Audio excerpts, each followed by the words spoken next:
good afternoon for those in Europe, good or wherever you are, or good morning for those in the Americas, or good evening for those in Asia. I'm Timmins Roberts. I'm a director of Climate Social Science Network, along with Jennifer Jacquet and Bob Brule. I'm going to hand this over to Jennifer in about 30 seconds. Just wanted to say about this volume, this was an idea that we had to do some of the work that really is missing in our understanding of who's blocking action on climate change. We believed that we really need an assessment on of the type that the IPCC assesses the sort of more physical and other elements of climate change, that there's been really a lacking piece, which is, who are the actors, what are their strategies, and their discourses as they seek to sort of stall the transition away from fossil fuels that we need to take. So we just decided that Europe would be the best region to do a volume like this. Next year at this time, we'll be launching a different sort, but a global assessment of climate obstruction, which has chapters by sector. This Europe volume is coming out on the 30th of August. I'm sorry, it's 30th of May, in about a week. And we're doing a launch in Brussels, and then we'll do another launch in Bonn, Germany on the 5th of June with the UNFCCC Secretariat. There's much more to say about the volume. You're going to hear about 6 more chapters today in 2 sessions, and then we have one big session of sort of synthesis and discussion where we'll get to talk about what we've learned, and we hope you'll save up your ideas and contributions, comments for that. So thank you all for being here. I'm going to hand it over to Jennifer, my co-director. I will also say our third editor on this volume is Miranda Spencer, who I see is here. So here's the cover of the book, right? And we'll be getting hard copies. And so it's Bob Brule, myself, and Miranda Spencer. But Jennifer has kindly agreed to be the moderator for today, or the MC. So I'm going to hand it over. Thank you, Timmins. Good morning, everyone. Good afternoon, and welcome back for day number 2 on the Climate Obstruction Across Europe theme. We're going to kick off this morning with a panel on climate obstructionism in European countries who are traditionally lagging behind. We are talking about Poland, Czechia and Ireland, and we have a moderator for this session. We're very fortunate to have Karl Mathiesen from Politico. Karl, are you highlighted somewhere? I welcome, there you are, I see you on my screen. And Karl is the senior climate correspondent at Politico Europe. He has reported extensively on global and UK specific environmental issues. He's a really important voice in climate news, and he's going to walk us through these chapter and country focus. So welcome, Karl, and welcome to the panelists. Thank you so much, and thank you to everyone for being here, and yeah, the opportunity to just, I hope, have a really interesting discussion. I mean, these countries that we're highlighting sort of have often an outsized voice in European climate affairs, actually, maybe partly because of some of the reasons we're going to talk about today. So I'm really interested to hear from our speakers who've provided really interesting chapters to this volume. I think we're going to start off hearing from Kacper Szulecki from Poland. So Kacper is a research professor at the International Climate Governance at the Norwegian Institute of International Affairs, and a fellow at Include, the University of Oslo's Research Centre for Socially Just Energy Transitions. And Kacper has written an interesting volume about the tie-up, I guess, between the government and the energy industry in Poland, and how that manifests in climate obstruction. So please, Kacper, we'd like to hear from you first. Thanks a lot, Karl. If you allow me, I'll share some slides. Yeah, this is not really working.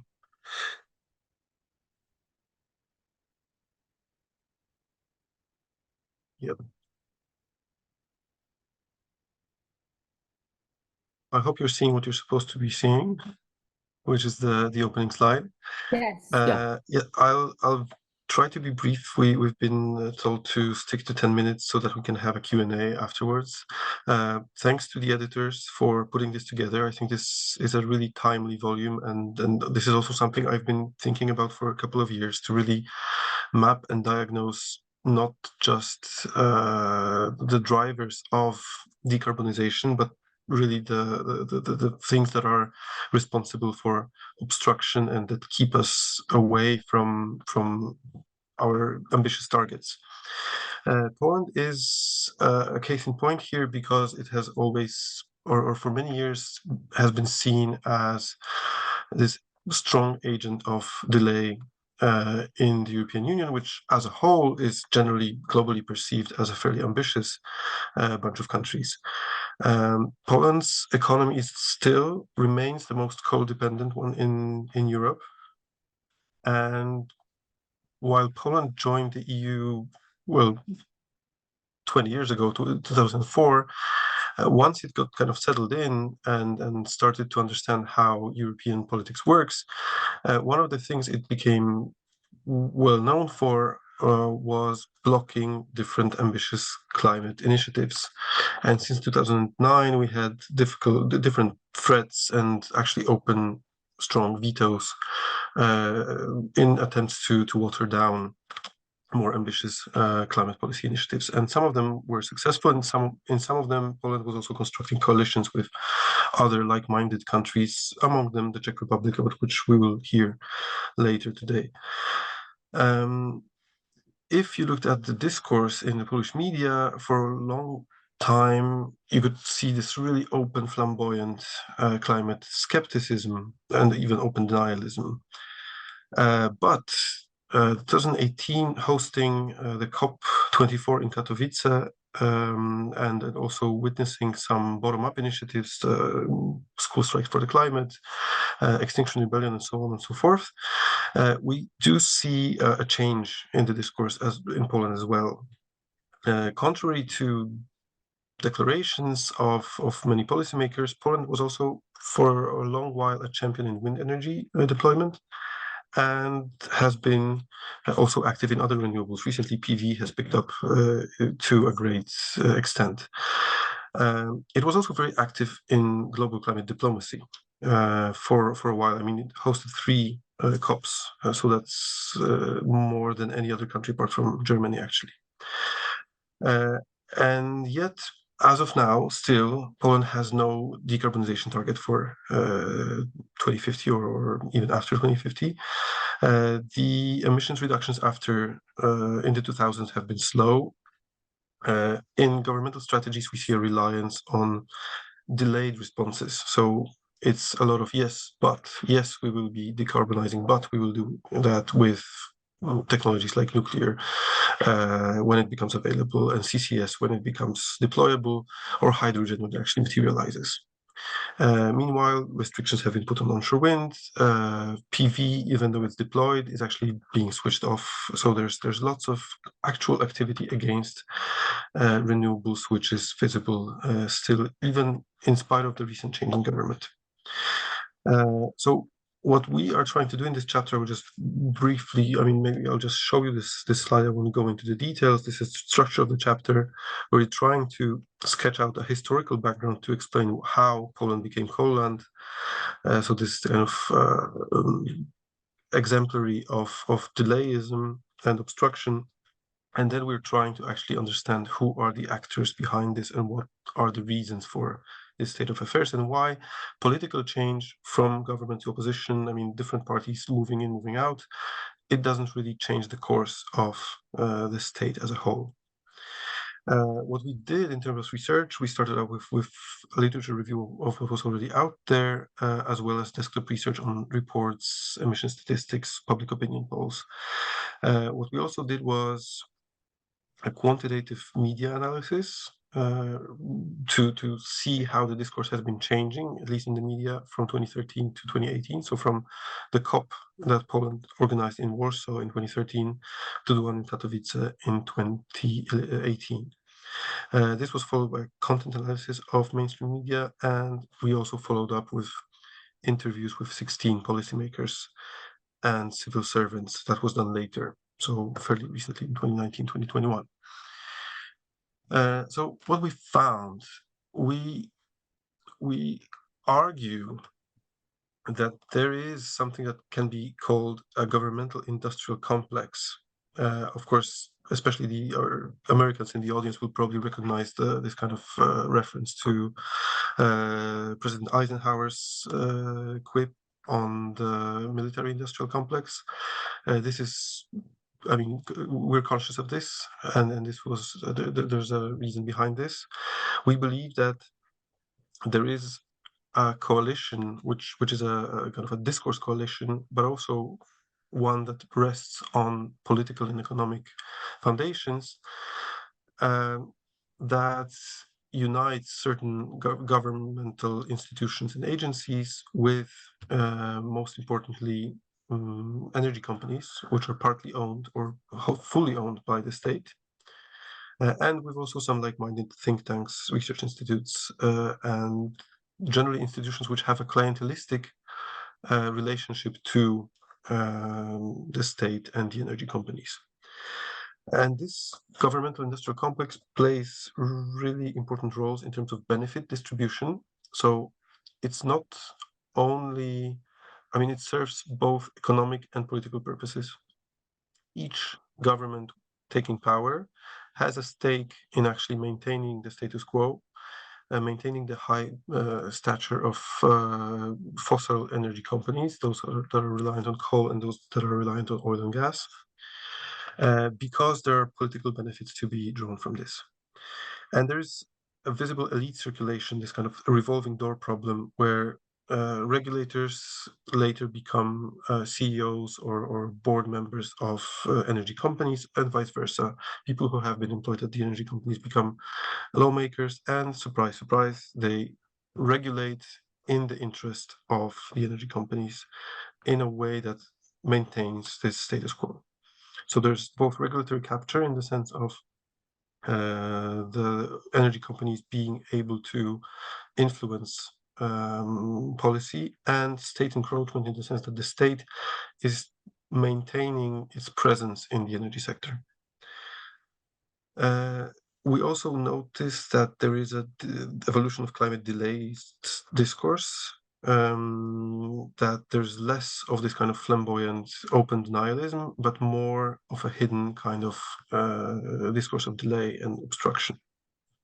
And we believe that this is connected to the GIC coalition. Now, looking at those institutions, I will not go into the details. You can, I mean, you're welcome to read the chapter. This includes ministries, regulators, state-owned energy companies, but also supposedly civil society organizations like trade unions, and also pro-governmental think tanks and GIC-linked media, so media that are financed very often by state-owned energy companies or are looking for kind of patronage of state institutions. So that's already covered. And just so you understand, in Poland, there's 4 large electricity companies, and here you can see the extent to which they are owned by the state treasury. So in fact, how state ownership is organized.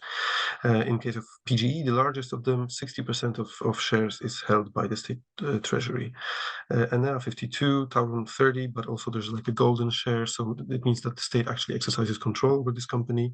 And Energa is not owned by the state, but it's owned by Orlen, which is the national oil company, which itself is almost 50% of the shares are owned by the state.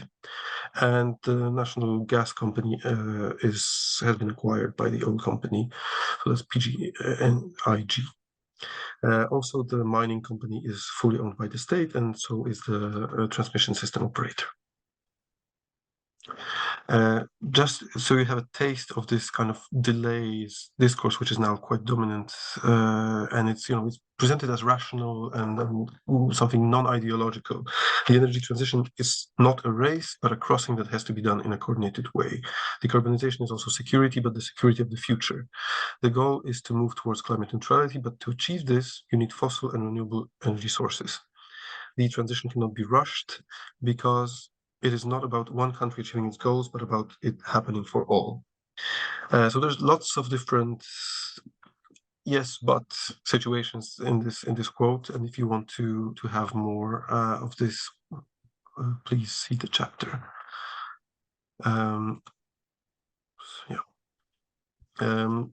What the governmental industrial complex is proposing in terms of change, I mean, as I said, there is acknowledgement of the problem of climate change, and there is general lip service paid to the idea that decarbonization has to happen, only it has to happen at some point in time which is not specified. There's a strong emphasis on silver bullet technology, so things which are going to solve this problem at some point in time in the future. Initially, so in the 2010s, mostly, clean coal technologies were this kind of silver bullet. So they were often left underspecified. There was just this idea that Poland is a champion of clean coal technologies, that there's lots of money being put for R&D, and that this will materialize at some point. This went hand in hand with CCS, carbon capture and storage, where Poland was indeed one of the European leaders roughly 10-15 years ago, and now again is trying to regain this leadership once actually the EU has renewed its interest in CCS.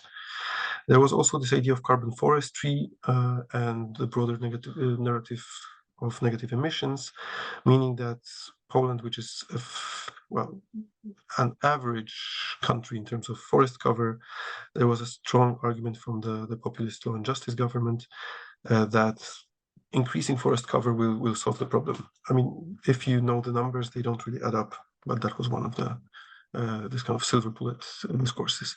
And now there's lots of emphasis on nuclear energy development, which is dying out slightly. I mean, there's probably one nuclear power plant which is going to be built somewhere in the late 2030s or early 2040s. But this boom is likely to be tamed by the fact that the government has recently changed and the new government has looked into the numbers, which do not seem to add up again. And then there's lots of talk about just transition, which is used primarily as an excuse for slowing down. So social arguments used as counter arguments to ambitious climate action. And then opposition to renewables, which are seen as irrational and not really delivering.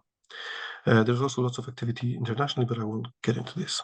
So just to wrap up, concluding primary obstruction, this kind of trend skepticism and open denialism is declining, but response skepticism and delayism are mainstream, both in public discourse, in EU policy, and in national policy.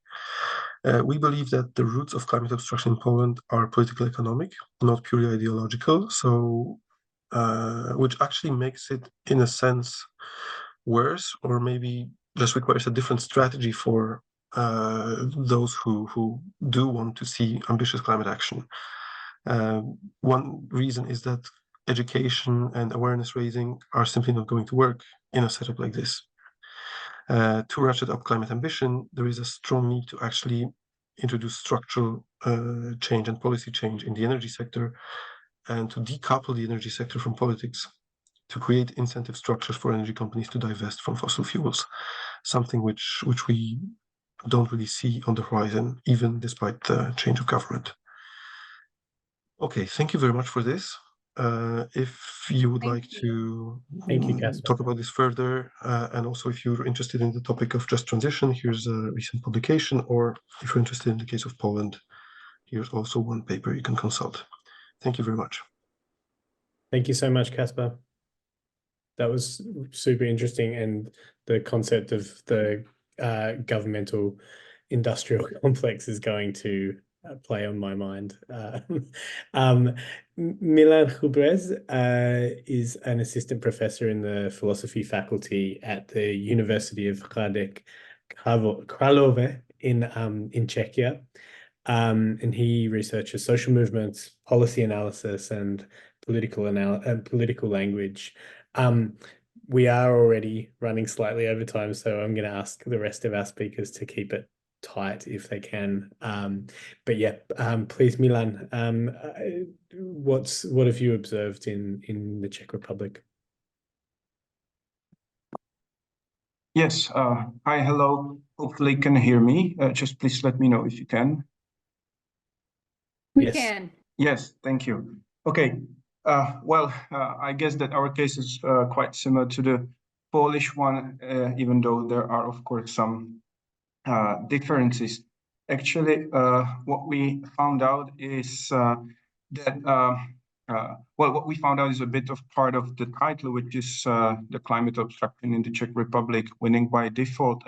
Basically, by winning by default, we want to say that from the early 90s, actually, the let's say the normality of somehow obstructing the climate change was set, and since that time it hasn't been changed. So if we are in a way sticking to a certain framework within which we try to understand what's happening in the world, it's this framework. So basically everything that is related to this climate change is always understood through this framework. So it's quite difficult then to start a thing a bit in a different way.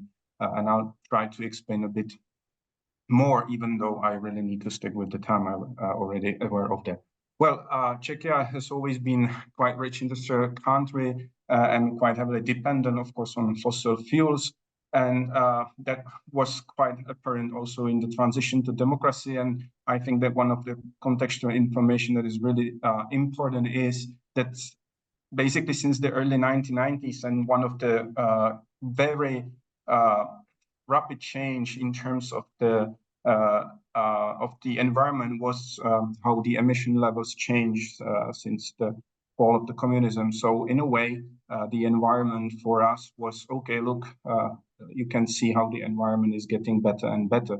And of course, within this context, it was quite difficult for us to also understand that, like, globally, the environment is changing. And I guess that the politicians made use of that.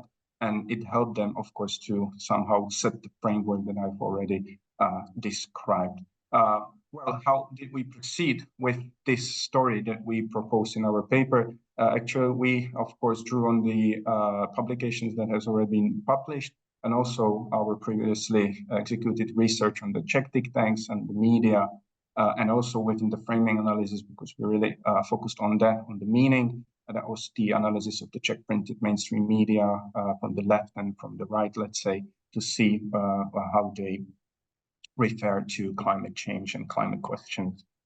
In terms of the actors, we identified mostly political parties that rather stick to the right side of the political spectrum. There are, let's say, the mainstream political parties, like, and one of the oldest ones, which is the Civic Democrats, then the Action of Dissatisfied Citizens. So let's say these are the new ones, and the far right.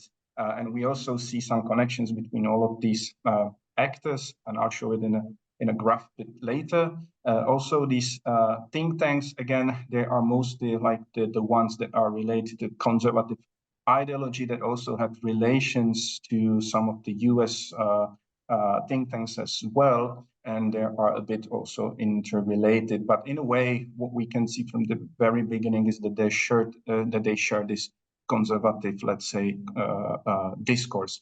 There are also the media and the internet-based platforms. And in terms of the media, the key role of the media is basically that what they were doing and what they have been doing basically is that they somehow still offer a platform for just sharing the information that most of the politicians want to share, and also the business, but they are not like providing a kind of a critical platform or even raising certain questions related to the environment and to the questions related to the climate. So they don't, in a way, play the role of the critical platform, but they basically share the status quo. And also business, I guess that there is a quite a big influence of the big business, but it's really hidden in a way and very hard to reach in terms of that you can investigate what basically is happening within the business. But basically the argument that I will then promote is like that the business does not necessarily need to do something that is quite visible, because most of the job has already been done by the politicians, or at least there is a close relationship between the demands of the, let's say, coal energy producers or this business and the politicians. These are the basically, well, not necessarily a network analysis, but kind of a scheme that tells us what the relations are. So we see that it's relatively a small family of these obstructionists that they share a lot. And they are not, as I already said, related to each other, but they are also related to the Montpellier Society, for example, Atlas Network. So some of the think tanks are part of this Atlas Network, as well as the people who are in the politicians, basically, who are part of the political parties, are also part of these think tanks. And there are also relations between the media, between the coal energy producers, because they own one of the biggest media houses in the Czech Republic. So there are relationships within these actors. In terms of the strategies, we somehow differentiate between so-called hard strategies and the soft strategies. And within the hard strategies, we mean what they do, like something that could be easily seen and in a way touched. So what we see basically is kind of a education, library services, publishing. So they are spreading the discourse, and they really try to spread the discourse. And at the same time, what they do is that they are still like educating politicians. That's what basically the think tanks do. They still educate and tell the politicians, okay, look, learn what the climate change is all about, how it is related to ideology, and how it actually works in terms of the economy, and how it violates basically the capitalism and let's say the free market logic. Yeah, in terms of the discourse, that's kind of the soft strategy. We've identified that there are basically two different discourses. The first one could be called the open denial. The other one is kind of a soft type, which is rather on stressing particular problems or business opportunities. So it's rather a distraction. And we've seen a certain change. So in the early 90s, let's say, and 2000 to 2010, it was rather about the open denial, and later a bit it more changed towards the soft type of the obstruction. And also we may see that there are certain of the key actors that still somehow can spread still the open denial, but most of them rather turn into the soft type. And within these types of discourses, we may also identify framing, which is basically, okay, what kind of a meaning do they assign to climate change and the climate change related policies? And within this, what we see is that they basically share a lot. So politicians, think tanks, also the business, they share from the very beginning within the open denial discourse. What they started with was the science frame. So either it was okay, let's do the proper science, and the proper science cannot tell us anything about the climate change for sure. And the other one was the ideology. So it was always related to ideology. Look, if you are telling us that the climate is changing and we have to adopt certain policies, that's kind of an ideology. It's related to the will of the socialists to simply guide us through our lives and not, let's say, leave it to our free will.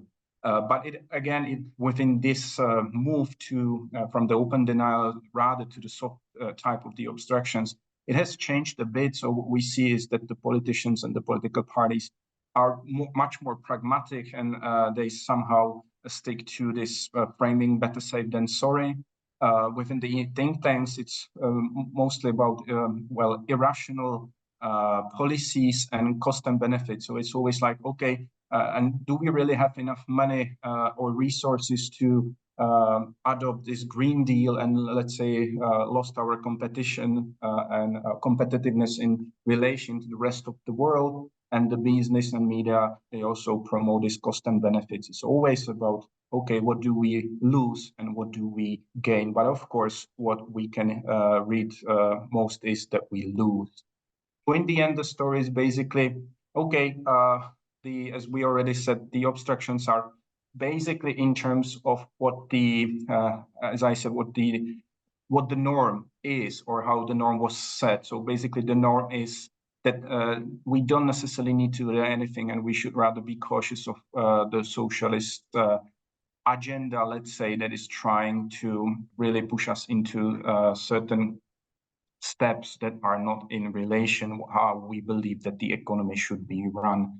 And of course, in that sense, we might lose in the competition with China, of course, with the United States and other countries, if we really stick to this really, let's say, hard Green Deal. So that's basically the Czech case. And as I already said, business is really like, well, it's really happy with this, and even more happier that they really don't have to invest a lot, because politicians, as we've already said, has done most for it, because they are, let's say, keeping this normativity in for benefit for them. And this is just some small pictures or information, how it seems. It's quite fresh, but still you can see how strange language is used by the politicians, and these are two political parties. Right, so thank you. I'm happy I could share with you, and of course I'm looking forward for your questions. Thank you so much, Milan. That's a super interesting points, and we're going to move our conversation geographically from Central Europe to one of the other extreme of Western Europe, to Ireland, to speak to Jennie C. Stevens, who's the Dean's Professor of Sustainability Science and Policy at Northeastern University and the School of Public Policy and Urban Affairs there. She's also a visiting professor at Trinity College, Dublin. She's an internationally recognized expert on energy transformation. And I think this is a really nice pivot in our discussion in terms of coming from two countries where the kind of incumbent energy system it has been the source of climate resistance for a long time, but it's also really, this is the old problem. Coal in many ways is the old problem. If you've been paying attention to European climate politics in the last 6 months, then you'll be aware that the coming storm for climate policy is agriculture, and it's preoccupying the minds of the top political elites in Brussels and across Europe. So I think we're going to see Ireland become a much more important part of this conversation. So really looking forward to hearing from you, Jennie.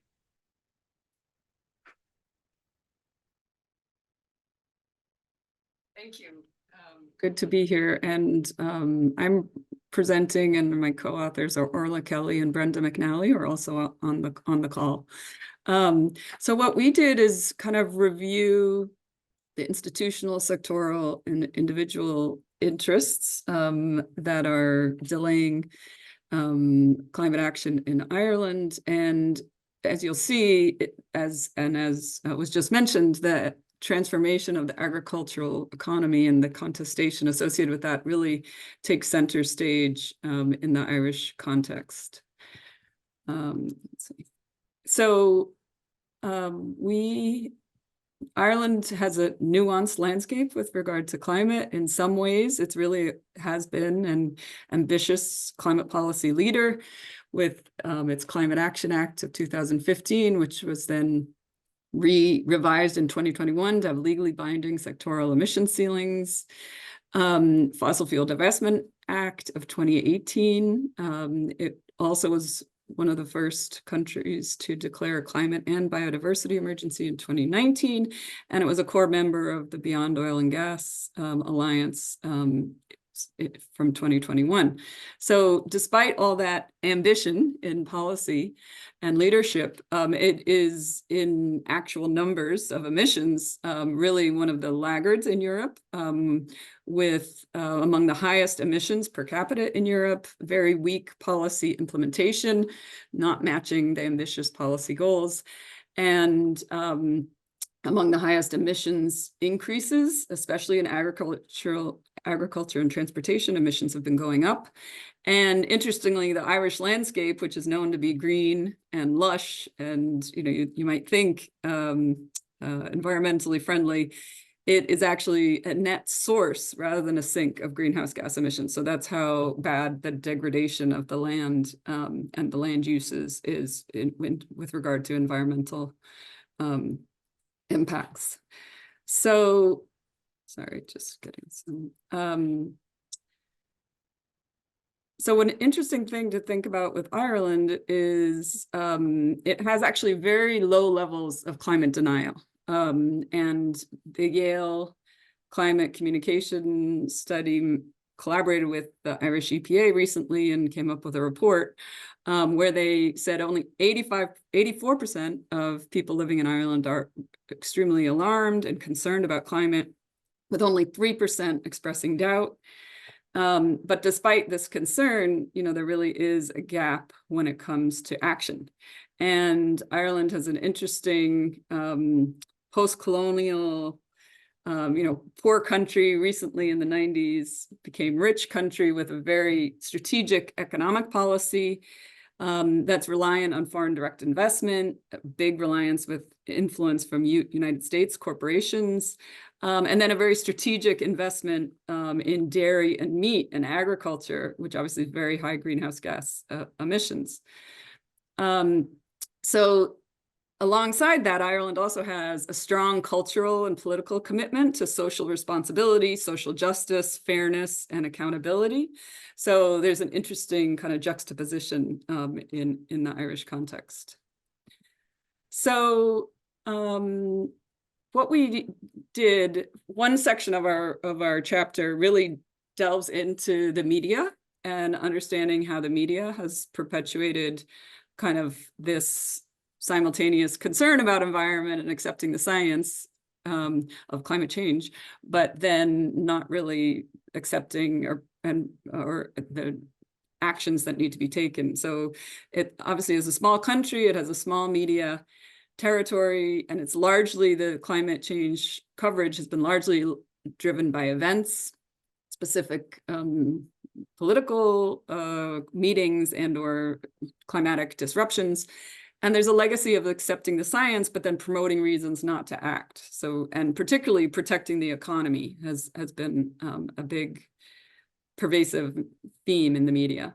And among the delay tactics that we identified in the review was really a failure to report critically on climate, really emphasizing controversy by presenting this polarized debate, often platforming climate skeptics and contrarians that are deriding environmentalism, and this tendency in the media to often create political hot potatoes, kind of creating controversy that really derails policy. So we also identified and looked more explicitly at other key actors in the Irish climate obstruction context. And we acknowledged, a few fringe academics and think tanks that really are kind of more what we think of as climate denialism, actually saying, that the science isn't clear. But that's definitely been reduced recently in some sense. And then the energy sector, there's not really a strong fossil fuel domestic sector, but obviously fossil fuels are the predominant energy source. So there's been slow change moving away from fossil fuels and delays in community-owned renewables and big growth in data centers in Ireland, which is increasing the electricity consumption. So we looked at the energy sector, we looked at the transport, and obviously it's still a very car-dependent transit system. And as an island nation, there's a strong culture of international travel and flying. So there's a big influence in the aviation sector. And then what we did is we actually dug in deeper, looking at the agri-food sector, particularly dairy, meat, and livestock. Because of investments and government incentives to increase dairy, meat, and livestock, there's actually been a decline in horticulture and actually growing crops in Ireland.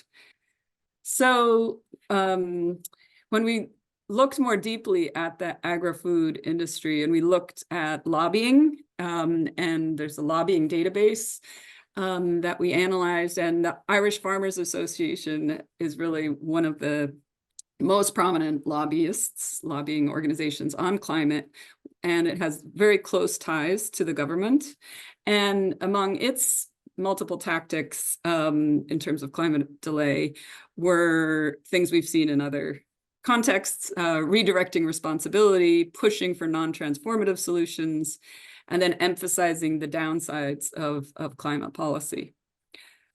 So what we also wanted to acknowledge here in the Irish context is the fragmented governance system and this policy delay and policy misalignment.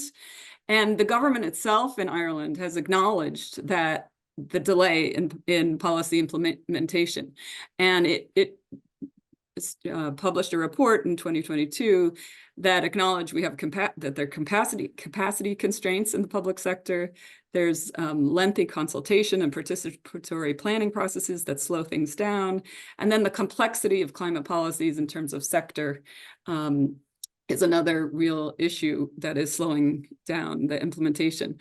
And one of the things that came up very prominent is this policy misalignment, which has created mistrust and frustration that you could characterize as climate obstruction, but it also is also just simply, concern and frustration with policies that are not making sense to people because they see so much inconsistency.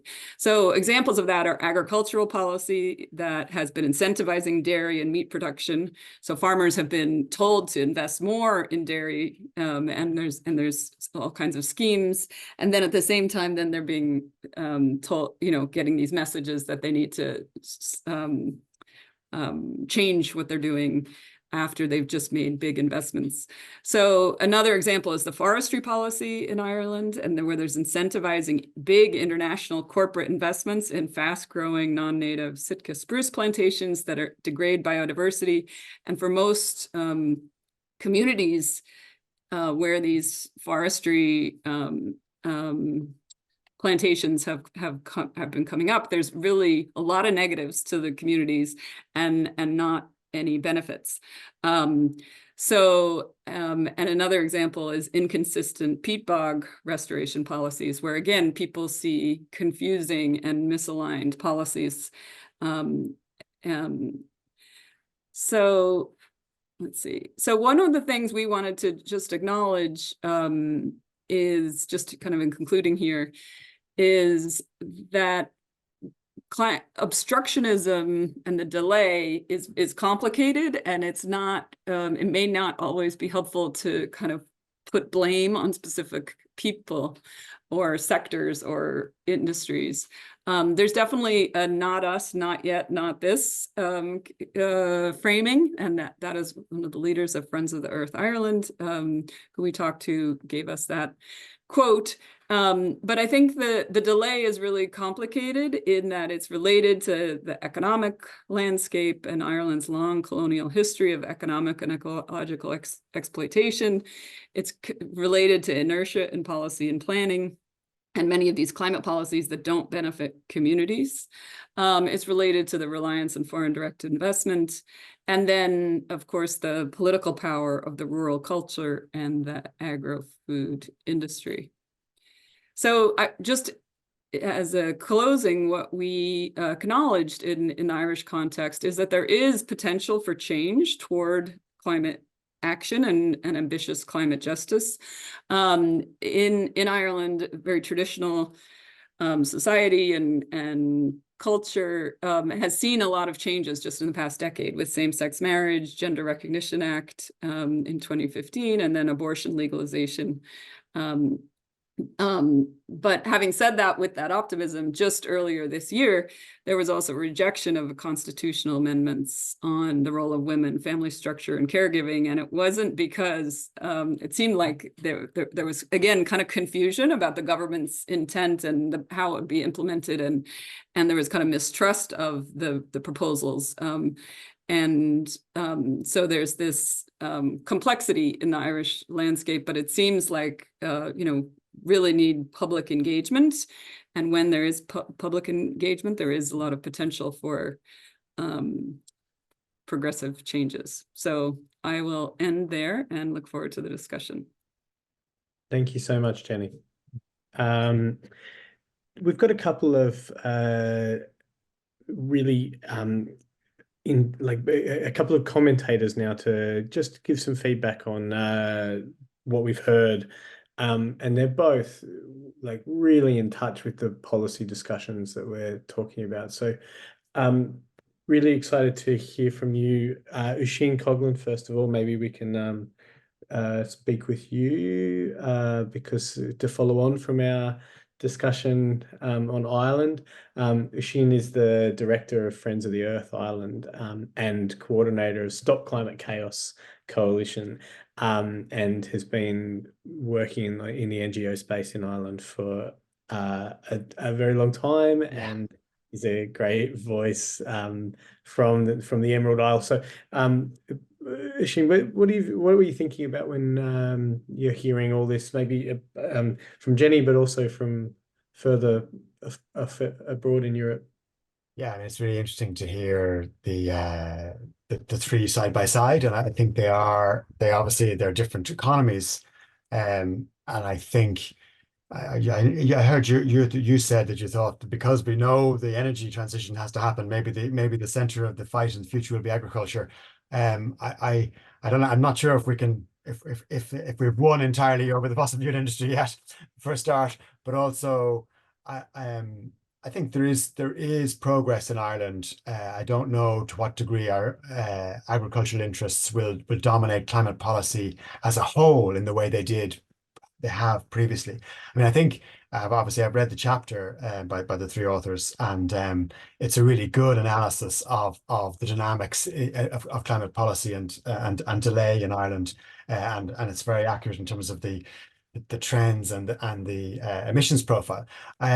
Just reacting to Jennie's summary for the purposes of a bit of discussion, I think there's good news and bad news. I think the good news is, in some ways, it's not as binary as the summary said, in that our policy is good and our emissions are bad, and so there is a say-do gap. But I think it's a bit more complex, and I'll come back to that in a second. But on the other hand, I think the bad news is that, you know, there is that now that we are in a new phase, and there's some new challenges there, which I'll come on to. But the most obvious one that's shared across Europe is the rise of the far right and the weaponization of climate, which kind of came almost too late for this research. But I think we have to acknowledge it. But just to go back to the good news first, in a funny way, like our policies weren't as good as Jennie had them there in the summary for a long time, as in that itself was basically my point is it's less of a binary and more of a spectrum, and I know that that's represented in the chapter very well, but I think that's just worth pointing out a few things, that like even those policy gains that are highlighted there, to a large extent they were symbolic, and there've been more substantive policy gains particularly since the passing of the 2021 version of the climate law, which is much stronger, and I think is beginning to hardwire climate awareness and climate action across the state system. It helps that there's a Green Party in government, so we'll have to see what happens if they aren't in government. But I think we're only beginning to see the impacts of that legal hardwiring on policy and implementation. So it's not surprising that emissions, when the study was being done, had not fully responded. There's always a lag with implementation. There's still obstructionism, and I'll come on to that. It does look like, though, that emissions fell last year. We don't have the official figures yet, but that they fell by about 5%, which is the biggest fall they've had, with the possible exception of 20, I think maybe even bigger than the COVID fall. So it looks like one view is that Ireland's emissions are turning a corner. It's not a trend yet. We can't be sure, but it could be that there's just some delay in the transition, and that obstruction. So the other thing I'd say about the obstructionism is that I think, and you mentioned this, Jennie, that the kind of the national level denialist obstructionism of the likes of the Irish Climate Science Forum, which still exists. I wasn't sure if it did exist still. I went and checked today, and as you mentioned it too, but it doesn't get any coverage in the media anymore. It's not platformed at all, really. And that's, I think, one of the biggest changes is the media, even since your research has progressed a lot. They don't platform denialists, and a lot of them have got far more, particularly the broadcast media, and we have a dominant national public service broadcaster, which has many challenges, but it is a dominant force still. It's like the Irish equivalent of the BBC. It's journalists have become far more informed, and they're far more well oriented to interrogate ministers, basically about the binding targets and the binding commitments we've taken on. Doesn't mean there's still a bit of Punch and Judy. There's still environmentalists against agriculture. But when it's not a debate like that, when it's just the journalists taking on the politicians, they're far more likely to raise climate and to do it quite well than they were even 2 or 3 years ago, but certainly compared to 5 years ago. On the negative side, so while I think nationally we've made some progress, we've now moved from like a fight over 15 years to get that Climate Act and to adopt binding targets. So we're moving from that to all the different policies that need to be implemented to actually reduce emissions. So there's far more opportunities for lower level obstructionism, right down from people, and this was mentioned in the article and the chapter, from people obstructing to losing parking spaces in their local town, right up to the data centers who are using now 20% of Ireland's electricity and en route to 30% of Ireland's electricity for data centers. So it's not that there isn't obstructionism, but it's now far more fragmented or far more diverse at all levels. And obviously agriculture still plays a large role in that. Again, it's now having to, like, I think one of the things they mentioned in the book is that they have a much lower, easier target, not easier, but a lower numerical target than other sectors. But I would regard that target as a victory for us. It's 25%. They didn't want to go beyond 10% or 18% or 22%, and they were locked into 25%. So there was like their power of veto was broken in having to accept that target. But of course, there's still a lot of ongoing resistance, but not at the national level in the same way quite so much. But as part of the influence of the far right, we're beginning to see kind of worse denialism circulating in WhatsApp groups among farmers about methane and so on. And there's still a obstructionism around the role of methane.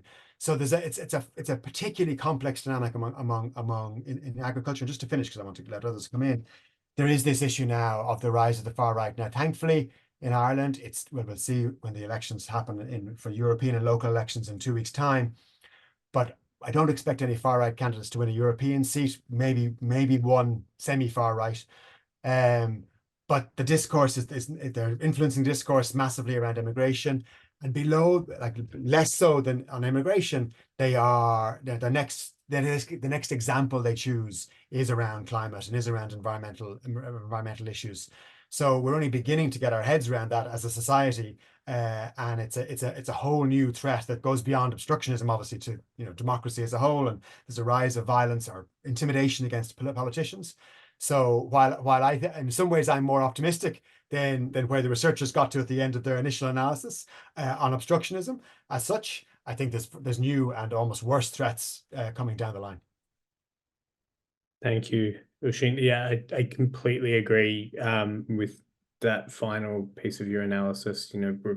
Reporting across Europe on climate policy and politics now is largely, a lot of it is an exercise in trying to assess how far and how effectively the far right is weaponizing climate policy. And we're having elections in 2 weeks across Europe, and this will be a factor, I have absolutely no doubt, in those elections. So yeah, it's a really important point to make.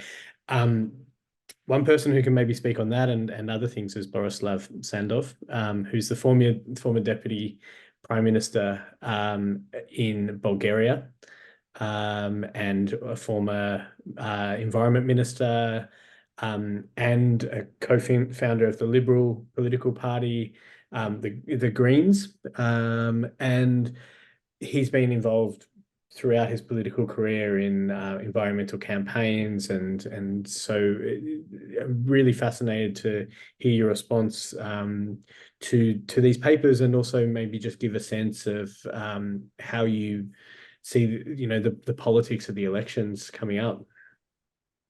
Yep. Hello, good afternoon, and thank you for the invitation. That was very interesting, the presentations that we saw, and definitely that there is a division between the Ireland and the Central European countries like Poland and Czechia. I can talk more about this part of the Europe, as there are so many things in common in the Eastern Europe. So I saw personally also from the other side. Myself, I'm a climate activist such long time, like almost 20 years. And just recently, 2 years ago, I used to serve as environmental minister in the government, but we are rotating, we are changing a lot. Our government in the last year, so that was a short period of just 7.5 months. Still, I participate in many discussions and official meetings of the European Council of Environmental Ministers and etc. So what it is in common in this Eastern Europe when it comes to climate obstruction and denialism in general? It was very well mentioned in the presentations, both in Poland and in Czechia, that all these think tanks and media play a huge role in the field, and also there is a certain moment of crossing all those topics when it comes to corruption and populism. So populism not just for the far right, but also for the center parties like liberals and social democrats and Christian Democrats. Populism is on a higher level than average in European Union, in Europe at all, and due to that, it's easier, to spread like simple messages, even though that they're not truths, but it's as simple it is as better for them as politicians to achieve a larger audience and public. So on populism, this is very common in the Eastern Europe, that such kind of denialism is still ongoing for the populist parties and for their leaders, and also due to the fact that it's a way how they divide Eastern European countries to the Western European countries. So mainly blaming the Western European countries for the historical emissions, and trying to present that as a compensation for the Eastern Europe, in order for the economic growth to be balanced with the Western European countries. So this is one of the messages, unfortunately, spread in the Eastern Europe. Another one is the corruption. As maybe it's not just for Eastern Europe, but most of those companies are owned by the state. I mean, the fossil fuel companies. They're owned by the state, and it means that with such a big portion of money directly from the state budget to the companies, all this protectionism and corruption as well is on place, and it play its role in the whole story.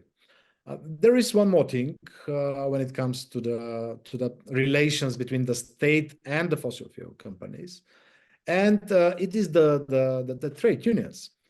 You will be maybe surprised, but in some countries, the trade unions play a strategic role defending, in the controversy of the umbrella of the trade unions in Europe and globally.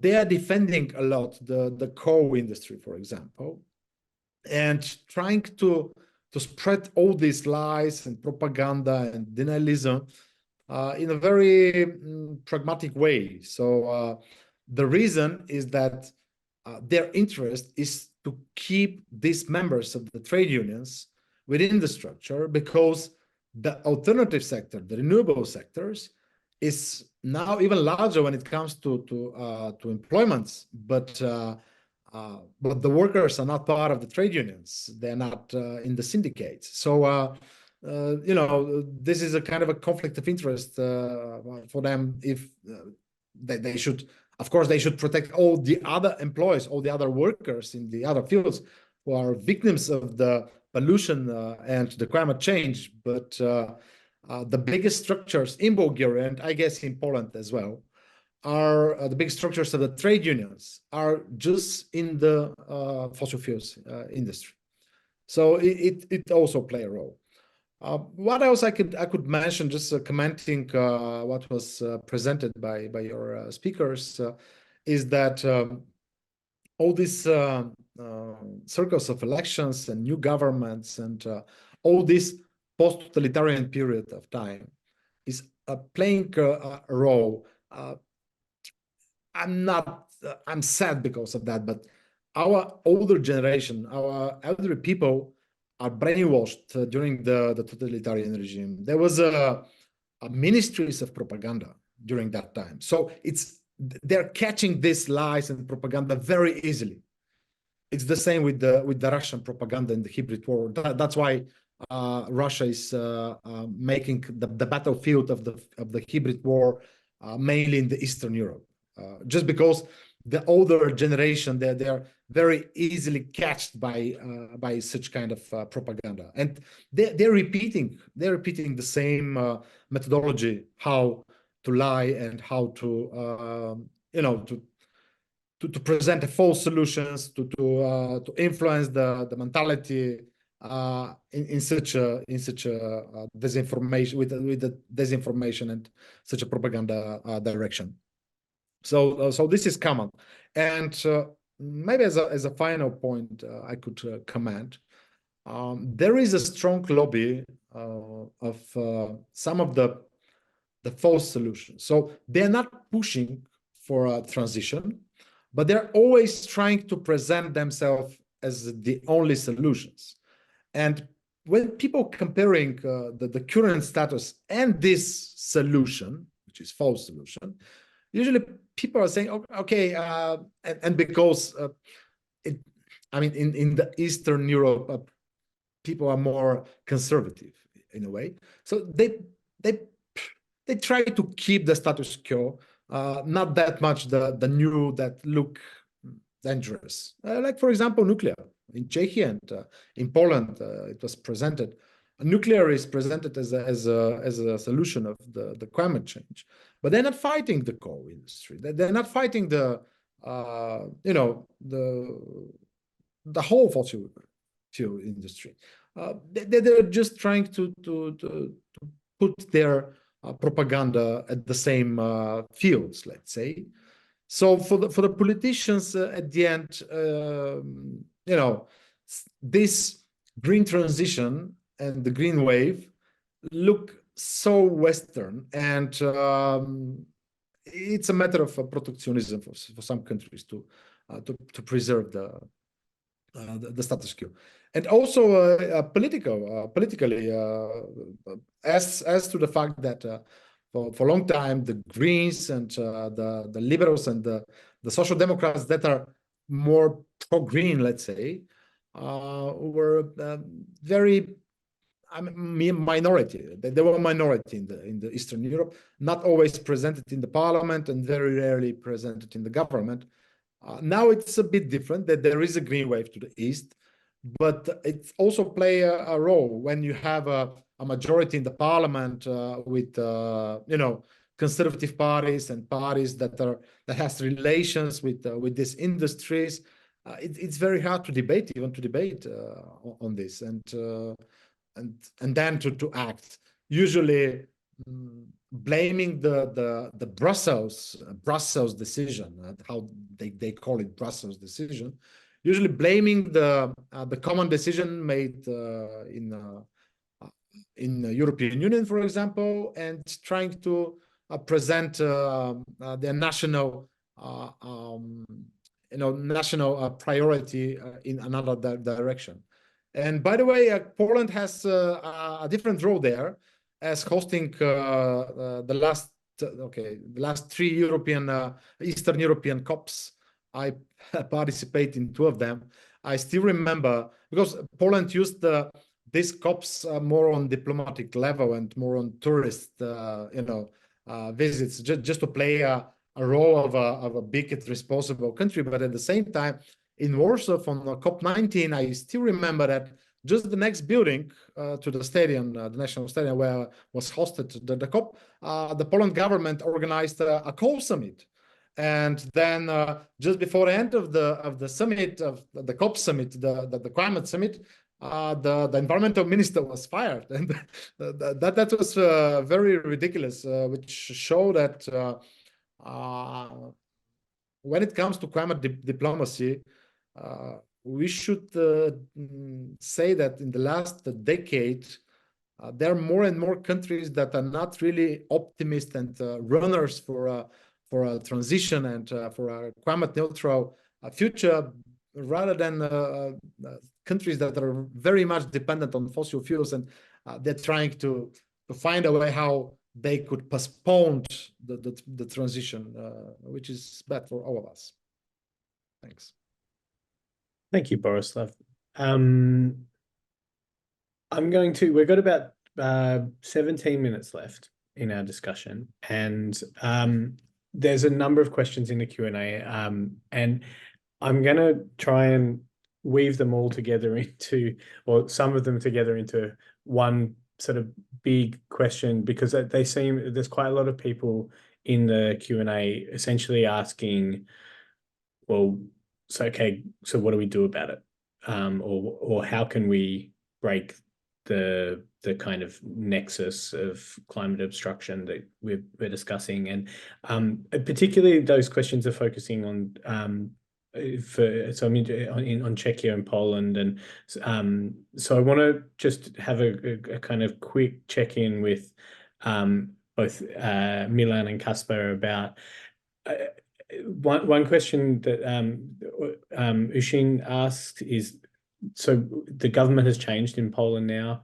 There's a sort of more moderate centre-right government than the one that you discussed largely in your paper. So how does that offer any prospect of breaking the kind of the complex, the tie-up between industry and government that you've described?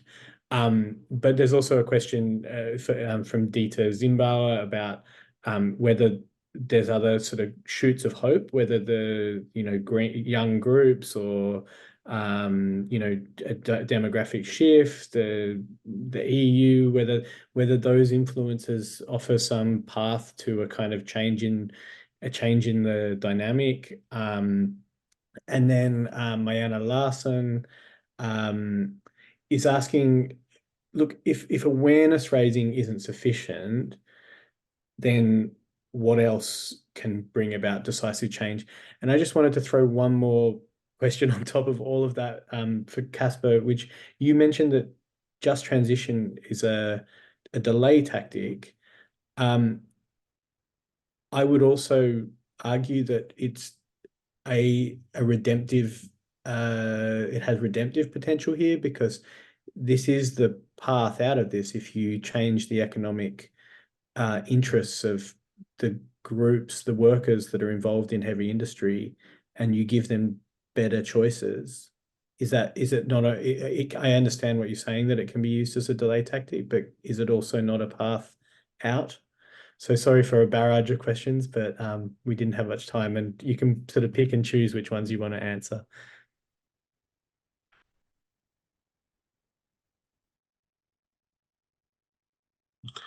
Okay, so I'll start. Lots of questions here. Thank you for the comments. Maybe I'll start with a question on just transition and link that up to the question of trade unions, which Borislav mentioned.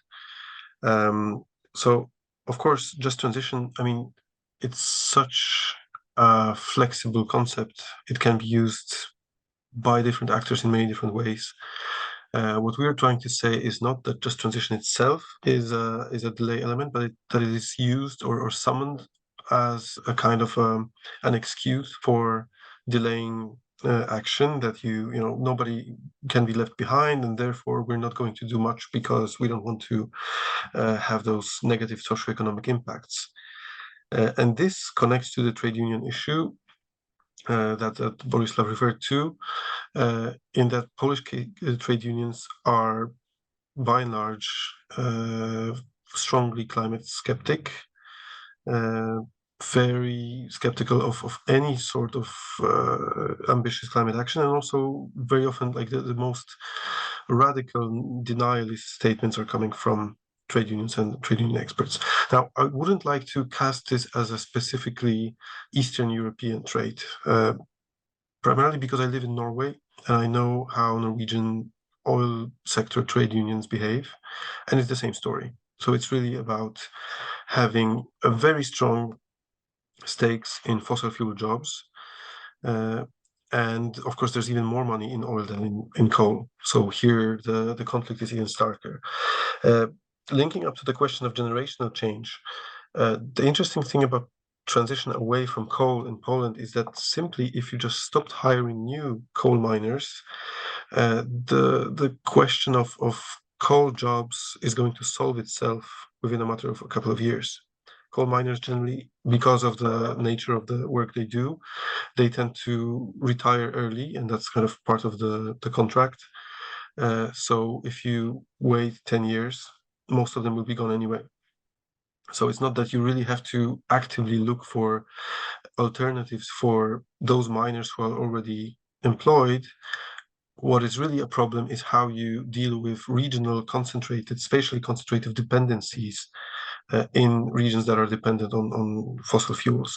And we actually do have positive examples of this in Poland. So there's a brown coal lignite basin in western Poland, which has a green transition and just transition strategy that was developed together with the climate movement and the trade unions. And that seems to be working. Of course, the kind of the trick there is that there was already an economic reason for stopping lignite extraction in the kind of a shorter time horizon. And if you have regions that do see themselves still operating in 20 years from now, it's much more difficult. So yeah, I do see hope, and for sure generational change is important. However, demographics are not playing in our advantage, in the sense that the current younger generation is a smaller constituency than the older generation, which is still able to vote and take decisions. And we do know that question from Brexit as well, right? So how do we break these dependencies? As I said, in the case of Poland, it's really about decoupling the state from the energy companies to break this bond, and to also introduce much stricter laws against revolving door phenomenon, so against people moving from regulatory to business positions. That would already make a big difference, because it would separate the economic interests of the decision makers and the energy sector, which would then allow decision makers to take the societal interests as kind of national interests rather than the energy companies' interests. Energy security and the ongoing war in Ukraine is not helping, again, because decoupling or moving the state out of energy companies is seen as potentially undermining energy security. Or again, this argument is being used in a similar way as just transition as an excuse for not doing much. Okay, I'll stop here because I would like others to also have a chance to answer. Thanks a lot for the questions. Thanks, Kacper. Milan, are there specific ways that you see to break the kind of the dynamic, this kind of that you described, a kind of default to obstruction? How will it happen? Mm-hmm. I think that one of the important things is really the generation shift in a way, right?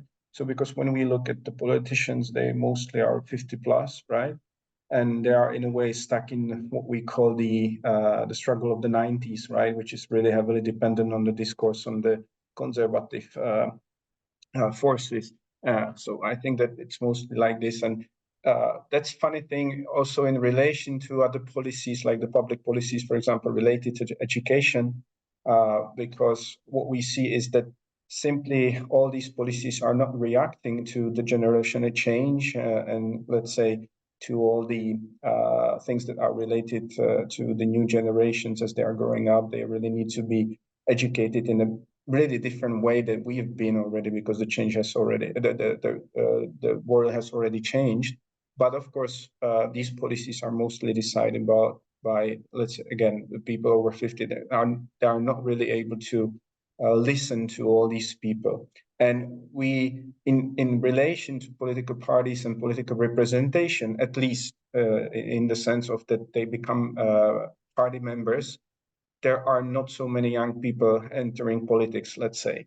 So they are not the ones that, how to say, promote these ideas into the high politics. They do protest, of course, and they do participate in these non-conventional or unconventional politics, but not in the classical party politics. So their voice simply is not heard enough, right? And they are not quite strong in terms also in the electoral politics, as quite a big portion of the young people are quite close to populism, right? So that's quite difficult, and in a way, a funny way how to understand Czech Republic, I guess, and the situation related to this is, well, we are heavily dependent on the car industry, basically, right? As we produce a lot of cars for Germany and other countries as well, and most of our business is really related to automotive, right? And also, a car became a symbol of let's say, the freedom in the Czech Republic. So whenever we talk about the climate, it's always like discussed through having a car and be able to use the car, right? So mostly when we are discussing climate change, it's always about, look, the EU is going to stop producing fossil fuel cars. So you'll lose your freedom because you won't be able to use the car, which is affordable, right? Because the electric cars are not affordable, right? So that's kind of a understanding of the situation here in the Czech Republic, and the young ones who are not really so stick to owning a car and understanding the car, first of all, as a kind of a means of enjoying the freedom, they are not still part of the decision-making process. So I think it's really related to the young generation. And also what I think, and to me, it seems that it's a bit slowly changing. If you look to business, some of the businessmen are actually somehow change their mind in terms that they somehow acknowledge, okay, it's going to happen. This change is going to happen.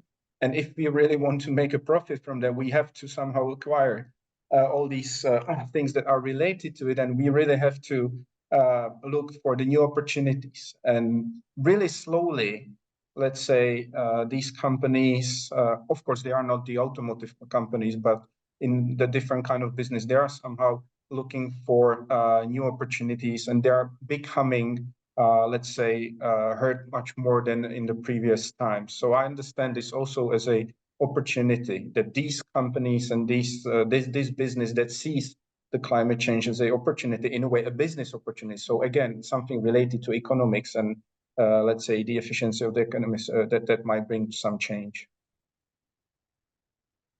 Thanks, Milan. Jennie, I wanted to bring you in. There's a question here from a really interesting question from Paul Wagner about basically like local authority action and jurisdiction.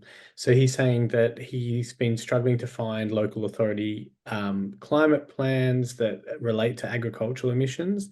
So is there a kind of failure or like a jurisdictional gap here in Ireland where councils are not feeling compelled to kind of address the emissions coming from their area? And then maybe if you have a couple of minutes on that and a couple of minutes just in answer to that broader question about breaking the dynamic that exists in Ireland before we wrap up.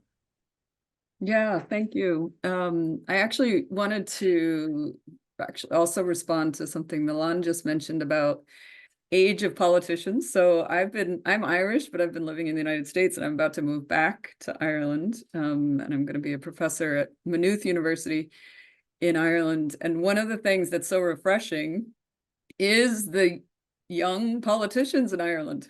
Like they have the youngest prime minister ever right now. And looking at the elections, there's a lot of young people running, which is just such a refreshing, and I think shows also potential for change, right? That there is a generational age thing here, and I'm curious about the rise of the far right. Is that all older people?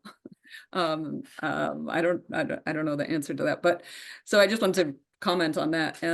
With respect to your question about local authority. I mean, Ireland is so small that my understanding is that there isn't local goals and, you know, for these kinds of emission reductions, and that it is all centralized for the most part. But Orla or Brenda can chime in or Oisin, if there's something more to say on that. But I do think, I mean, that's one of the things we mentioned in the chapter, is that the political system and the elections is very local, right? Like, you get representatives are catering to getting reelected or getting elected from their very local jurisdictions, yet the policies are national. So there is a bit of a disconnect there in terms of the ambition, potentially with the complexity of integrating effective transformative climate policies. So I do think that is worth mentioning. I will also say I really appreciate Oisin's point about the you know, the media really has, and I think we mentioned this in the chapter, I didn't mention it in the presentation, but the media has been a lot better, and some real, just in the past year or two, a lot more critical and transformative coverage on changes with regard to climate in the Irish context. So again, I don't know how that balances with all these other larger issues, Oisin, that you mentioned, that are, you know, bigger threats that are beyond climate, but the weaponization of climate policy is part of that. So yeah, those are just some additional thoughts. Timmins tells me we've got a little bit of wiggle room, so on the time. So Oisin, you wanted to make a point about just transition and also this local council. Yeah, I can comment on the local councils one first. So there are 31 local authorities in Ireland, for a country this small, in 26 counties, we have 31 local authorities. They don't, generally speaking, have very much power at all on anything. They are planning, yes, but there's very little devolved power, and even in the councils, the power rests mostly with the unelected executive more than the county councillors, more than the elected councillors. And they particularly wouldn't have much role in sort of emissions, say, from a particular sector like agriculture, which is very much national policy. But they do, under the climate law, they have now had to do, under the climate law, produce local authority action plans on climate. And they've all done so in the last 15 months, and they now all have local authority action plans on climate. They'll come into play more on things like transport and active travel and, you know, cycling and walking infrastructure and planning than they will on agriculture. But they do have our role to play, and we do see that kind of more generally, that local arena as a place where, you know, we need to have more vocal and visible champions of climate action now, because a lot of stuff will actually have to happen there, even if the policies are national. So certainly for us, it's an arena we're focusing on more now. But just briefly on the just transition, it was really interesting that question about just transition as being potentially a negative thing or a challenge. And I do know that.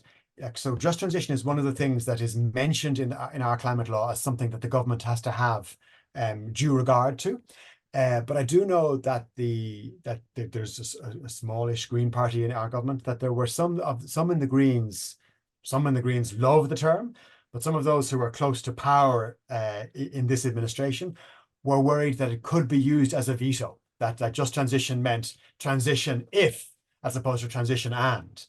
Now we, on the other hand, felt that obviously the idea of fairness, as we saw in COVID in Ireland, like if there isn't fairness and solidarity, you don't get public acceptance. And if you do have those things, you can get public acceptance for the kinds of transformative interventions or radical interventions we need by the state. So for us, fairness has to be at the core of this. And we've been in an alliance with the trade unions in Ireland. Of course, energy isn't as big here, and energy workers are mostly in state-owned companies in Ireland.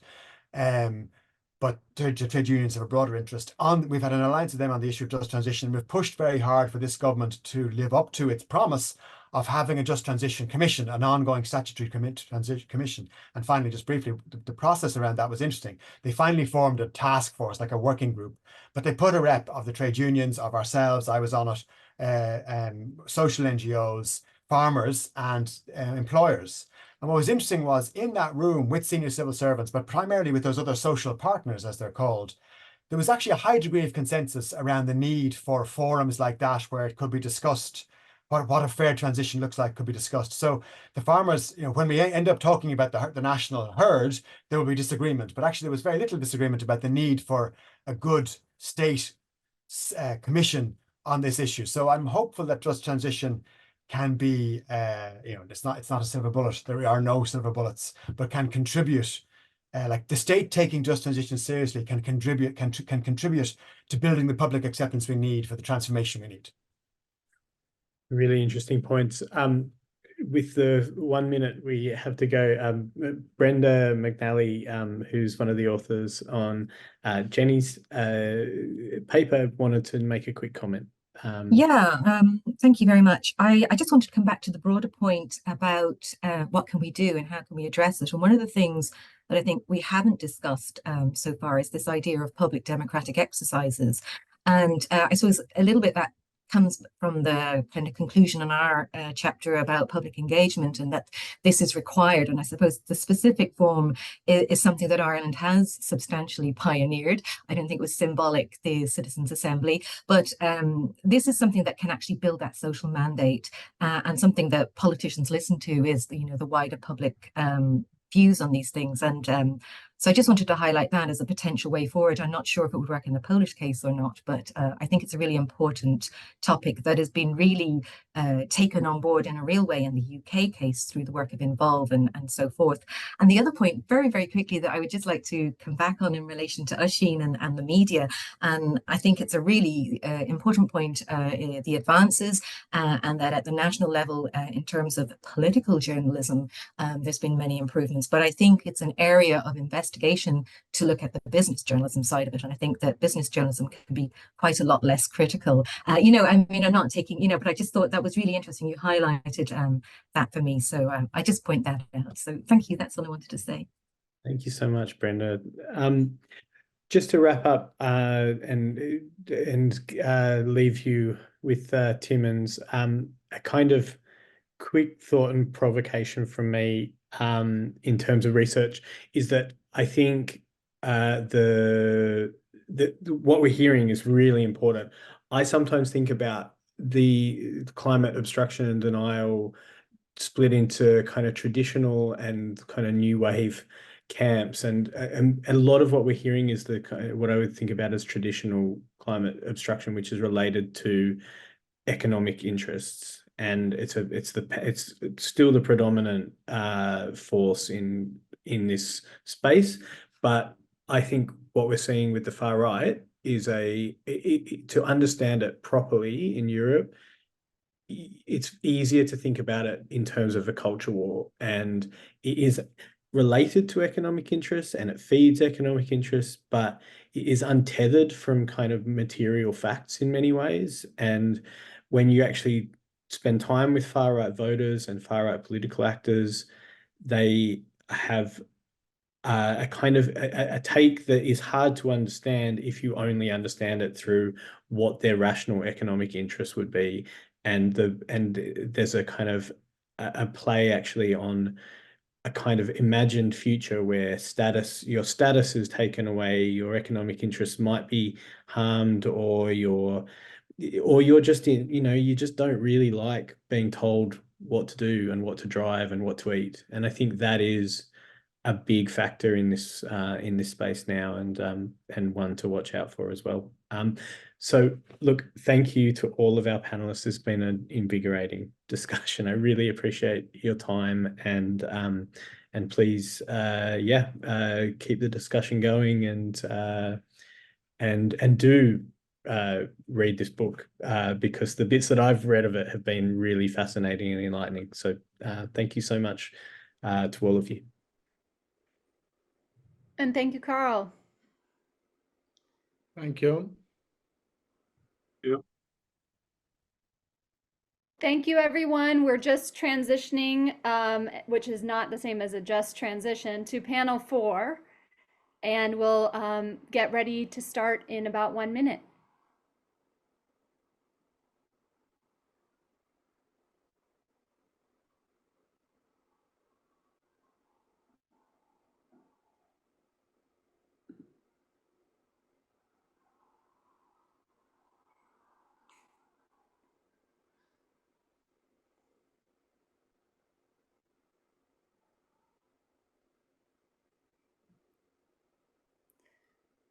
All right, welcome back, everyone, and welcome for the first time for some of you. I know it's early on the West Coast, and we have some people who might be awake with coffee. We're here for panel 4. This is our 4th of 5 panels today about the new book about to come out at the end of the month on climate obstruction across Europe. We're delighted you're here with us. We will be talking in this panel about climate obstruction in Europe outside of the EU, focusing on the UK, Scotland, and Russia. Joining us here today is Megan Rowling from Reuters, and she's a journalist there specializing in the impacts of climate change on developing countries and solutions to the growing problem there, including disaster risk reduction and climate finance. She will fearlessly moderate us through this panel, and then each speaker will have about 10 minutes to present their work, and we'll be joined then by some commentators before our 5th panel discussion, which will open up the conversation about the volume as a whole. So welcome, Megan. Thank you for joining us. Thanks very much, Jennifer, and thanks to everybody for being in this session. Before we start, I should just actually update on what my job is. I did work at the charitable part of Reuters for around 18 years, large part of which I was covering climate change, as Jennifer said, but I am actually now the editor of Climate Home News, which was a job that was also held by Karl Mathiesen before me, not directly before me. I think he was the 2 before me, and who moderated the previous session, and is a hard act to follow, because I know that since Karl was the editor at Climate Home News and left to go to Politico, that he's done actually a lot of really interesting and important work on climate obstructionism.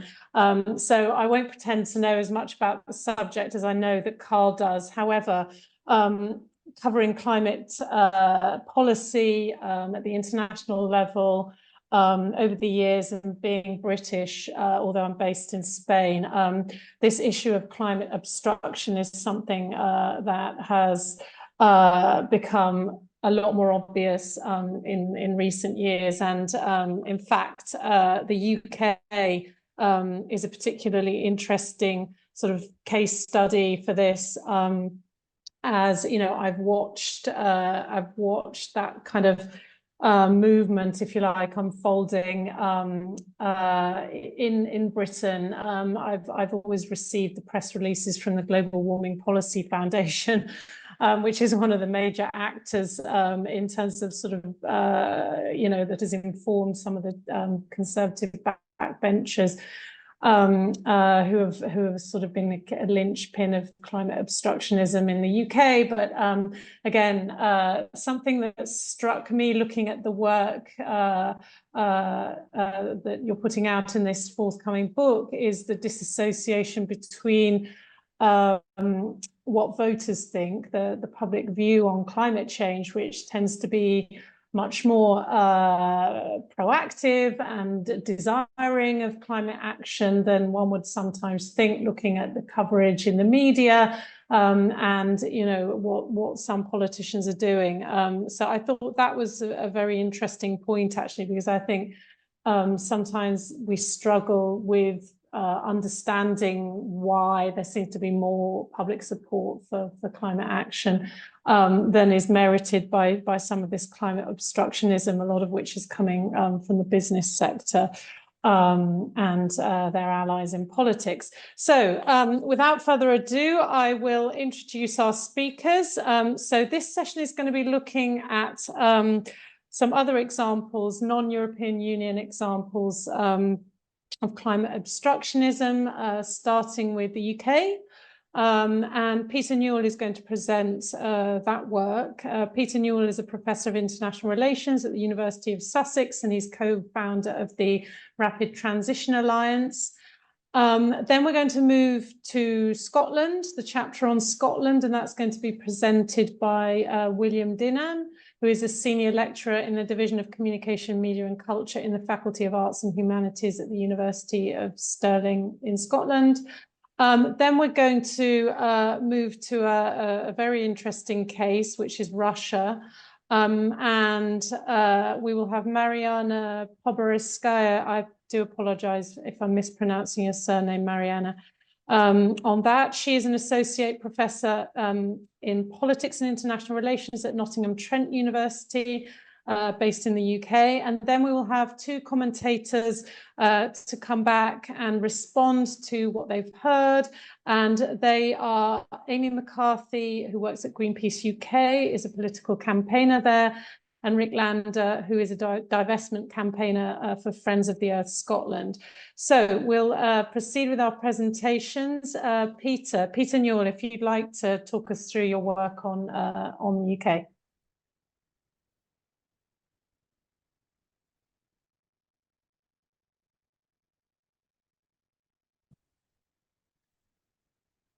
Can you all see the presentation?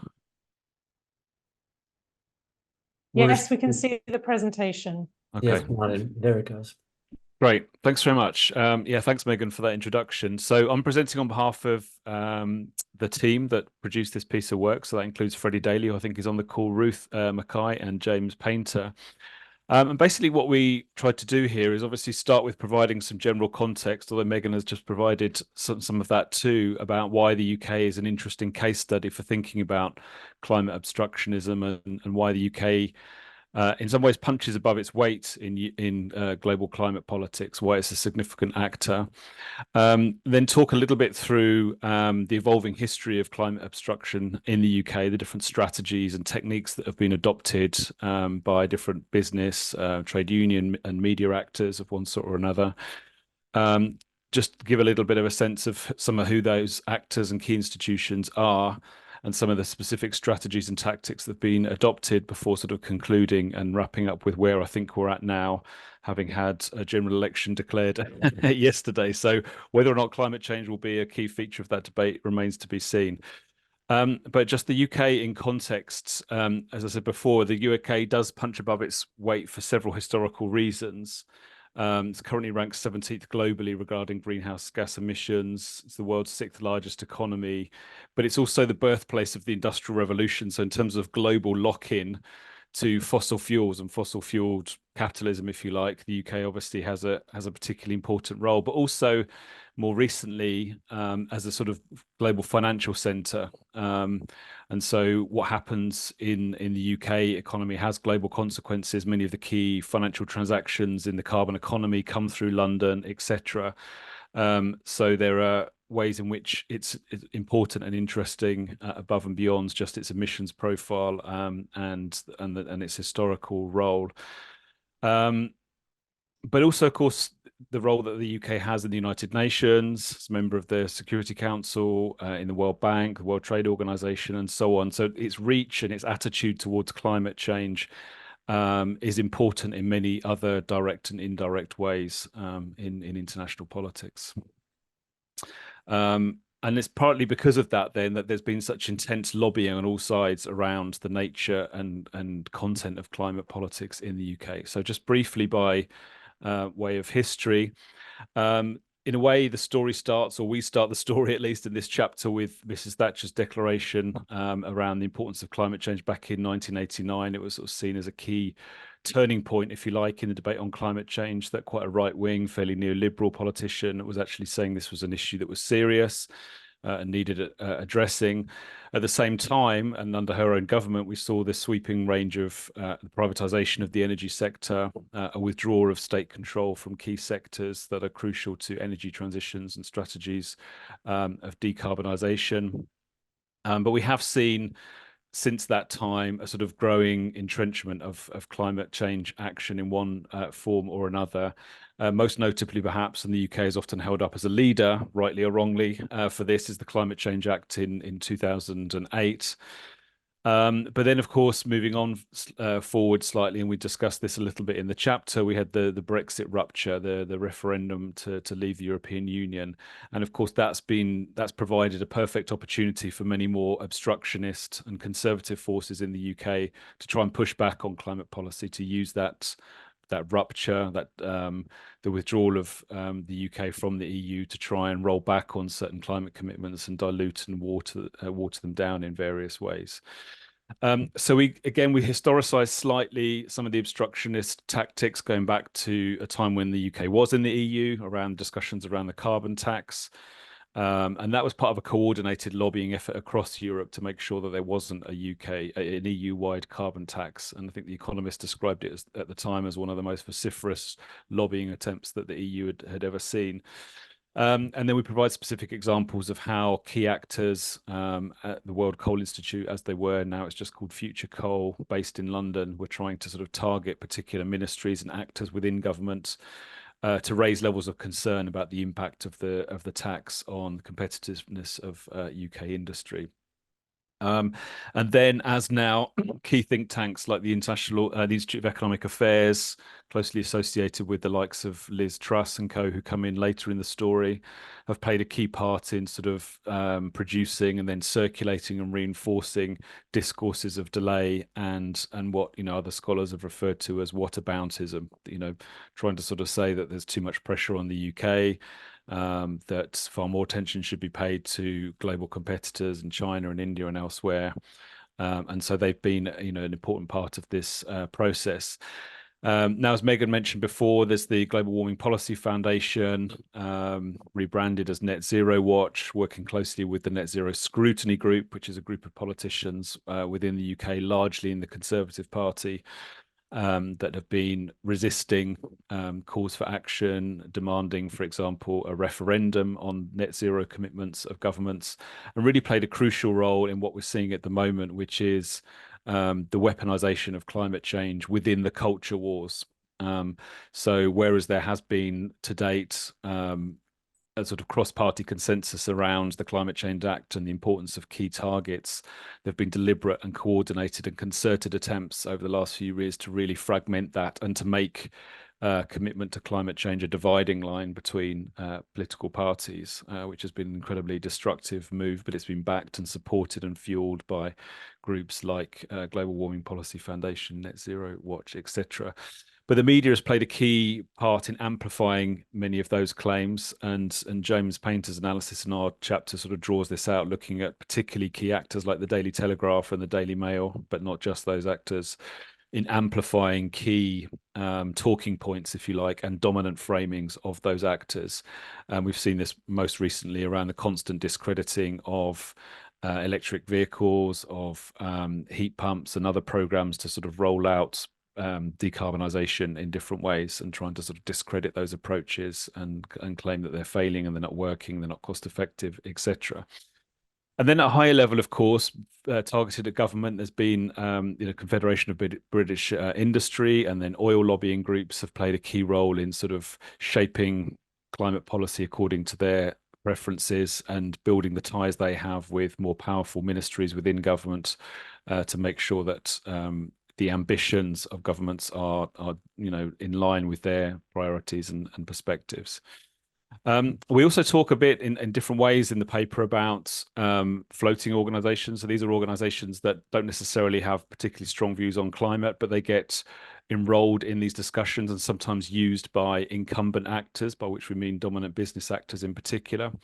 So the GMB union, for example, has been very vocal recently around the Labour Party's proposals for restrictions on new oil and gas licenses in the North Sea, calling for plans, not bans, etc.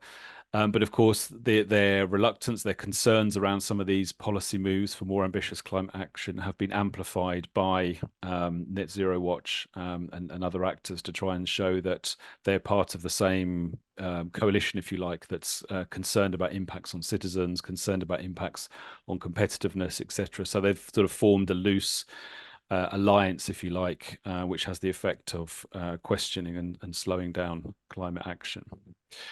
So sort of key strategies and tactics, we describe them across three sort of domains, if you like. One is obviously structural material power, which throughout the history of climate policy in the UK has been expressed in terms of threats to leave the country if actions go too far, if taxation levels are too high, and often able to negotiate very favourable taxation arrangements. Playing up fears of job losses should transitions be accelerated or deepened and made more ambitious. But then we look at the forms of institutional power. So here it's the revolving doors, the secondments, the donations to parties, all of those sorts of things which ensure high levels of access to the key centres of power. And then layered upon that, if you like, is this more discursive power, which are these key narratives that originate from many climate skeptic organisations, but then are circulated and reinforced by the media in the ways I was describing before. So in the media, I mean, James can speak to this if there are specific questions around this, but there have been shifts to some extent in some of the key media from outright forms of denialism, which we saw previously, although you still see bits and pieces of that in some of the more right-wing media, but less of the direct denial of the science, but more this sort of evidence skepticism. And questioning the strategies of net zero, their feasibility, and the specific strategies and policies to try and realise them, such as those I mentioned before around rollout of electric cars, heat pumps, and so on. And so it's more this shift around discourse of delay. And when we've seen, of course, the effect of this with the pushing back of the deadline on the phase out of internal combustion engines and heat pumps and so on.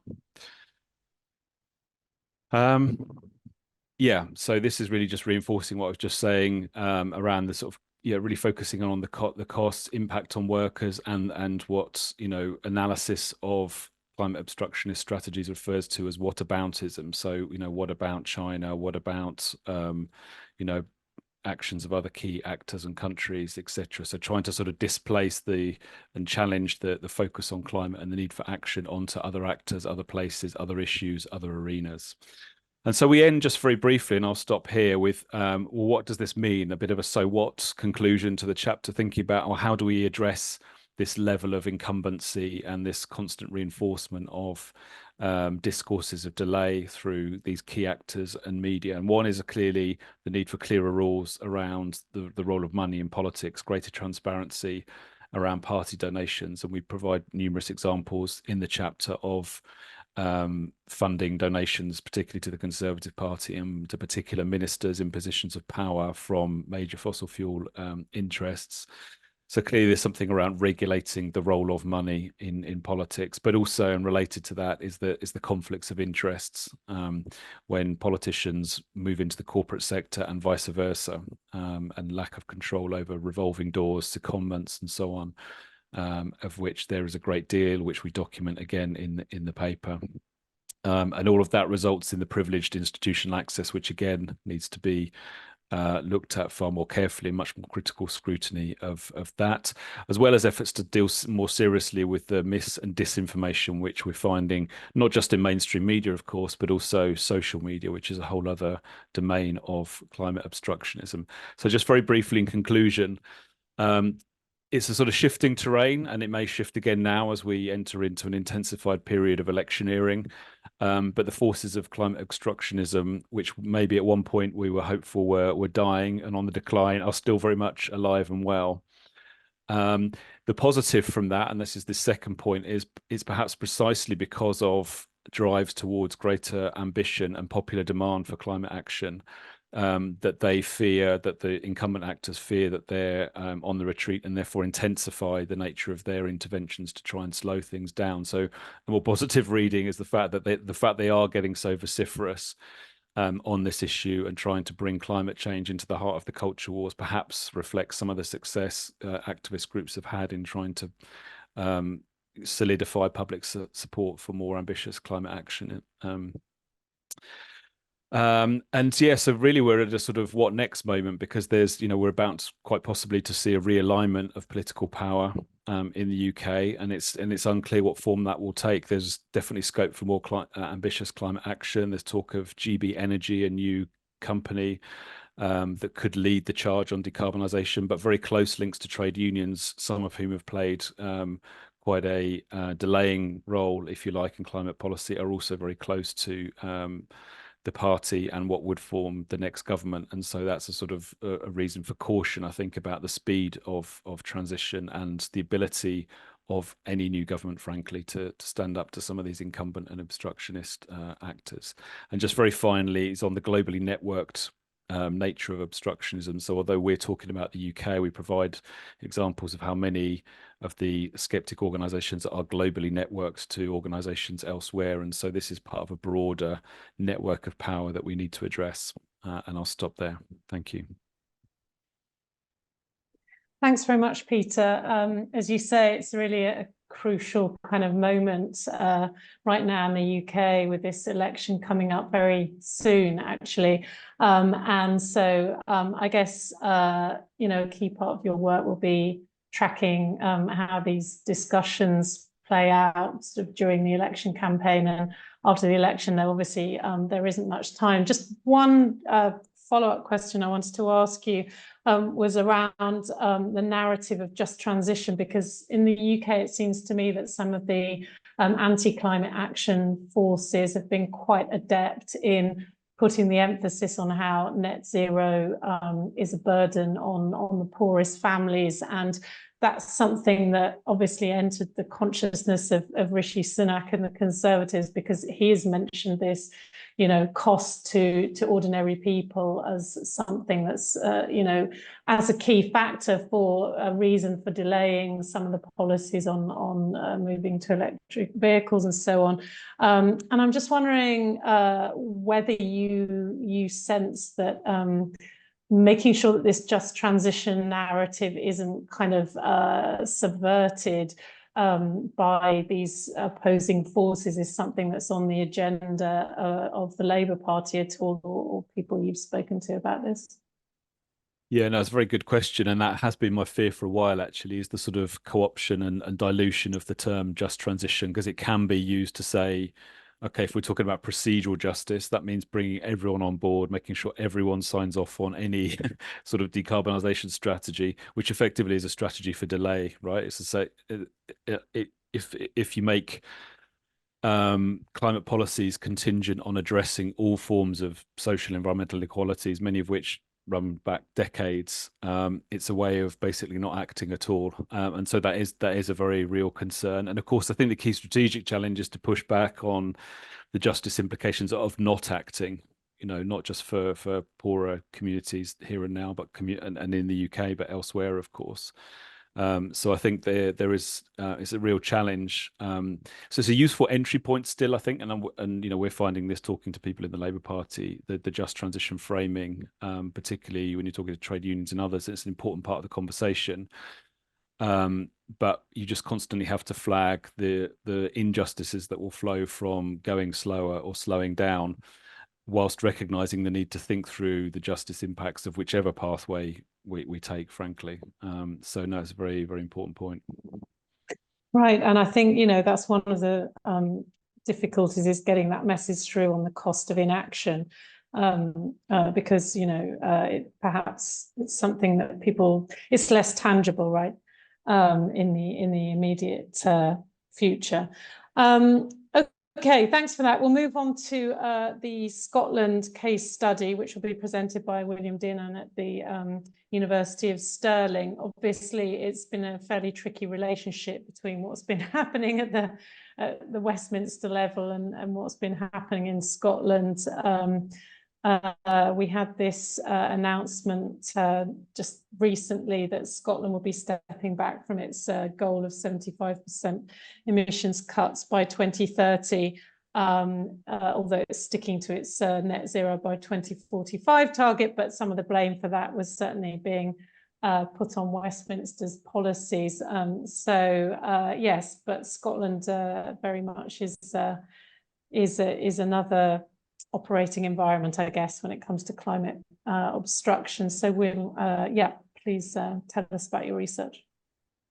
Thanks, Megan, and thanks, Peter, too, for helpfully contextualizing what I'm going to say around Scotland, because obviously still part of a unitary state, but there are significant divergences in the politics in Scotland.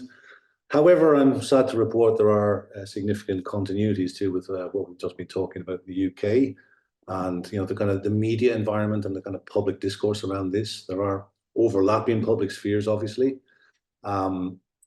And while the kind of media coverage in Scotland is slightly different on climate, there are still strong echoes of what's been spoken about at Westminster and the kind of actors that Peter's identified there and his team, the kind of climate skeptic think tanks. They do get a little bit of play in Scottish media, but maybe not as much as we see down in the kind of the press in London. What I wanted to do, though, and what we've done with this piece of research, is to kind of look back at the kind of historical context and understand why North Sea oil is so important in Scottish politics. And it's really important around the kind of the exchequer returns, obviously, for UK exchequer for a long time, but it's been central to thinking about the kind of constitutional possibilities of an independent Scotland. And the SNP, the main party who are advocating for independence, have often built their economic case for independence on the strength of North Sea oil and gas reserves. So that's kind of important context to begin to look at what happens with devolution of power to the Scottish Parliament. So the Scottish Parliament opened in 1999. It reopened after a 300-year hiatus, but it had particular powers. And what we begin to look at is really the political opportunity structures that open up within the new Scottish Parliament, and wanted to look at what oil and gas interests, how they were kind of relating to the Scottish Parliament and to the new Scottish democracy. It's important to kind of, I suppose, get a sense of the different powers that are available. And Holyrood, the Parliament in Scotland, has planning powers and has some environmental powers, and deals with kind of pollution, water quality, all those kind of things as well. But crucially, the powers around licensing of extraction onshore and offshore are reserved to Westminster.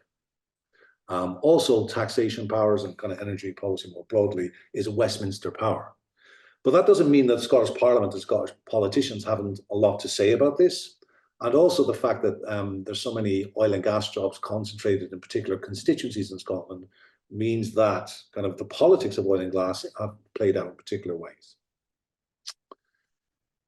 Before devolution, the kind of, I suppose, the political economy of the oil and gas industry in Scotland was dominated by the very big players, BP, Scottish Power, these kind of Scottish Gas. A lot of these organizations, it's worth noting too, echoing back to the previous presentation, they were created by privatization. So their current form owes a lot to the kind of neoliberal policies pursued in Westminster. But effectively you had, in Scotland, prior to devolution, very tight overlapping political, public affairs, business networks in Scotland. A lot of them in terms of energy policy centered around the Scottish Office, which was the old Department of State, the UK government in Scotland. And if BP or Shell or whoever it was wanted anything done, they would have an open door effectively to go into the Scottish Office and use the Scottish Office as a kind of a lobbying vehicle for their policy preferences for the rest of Westminster government.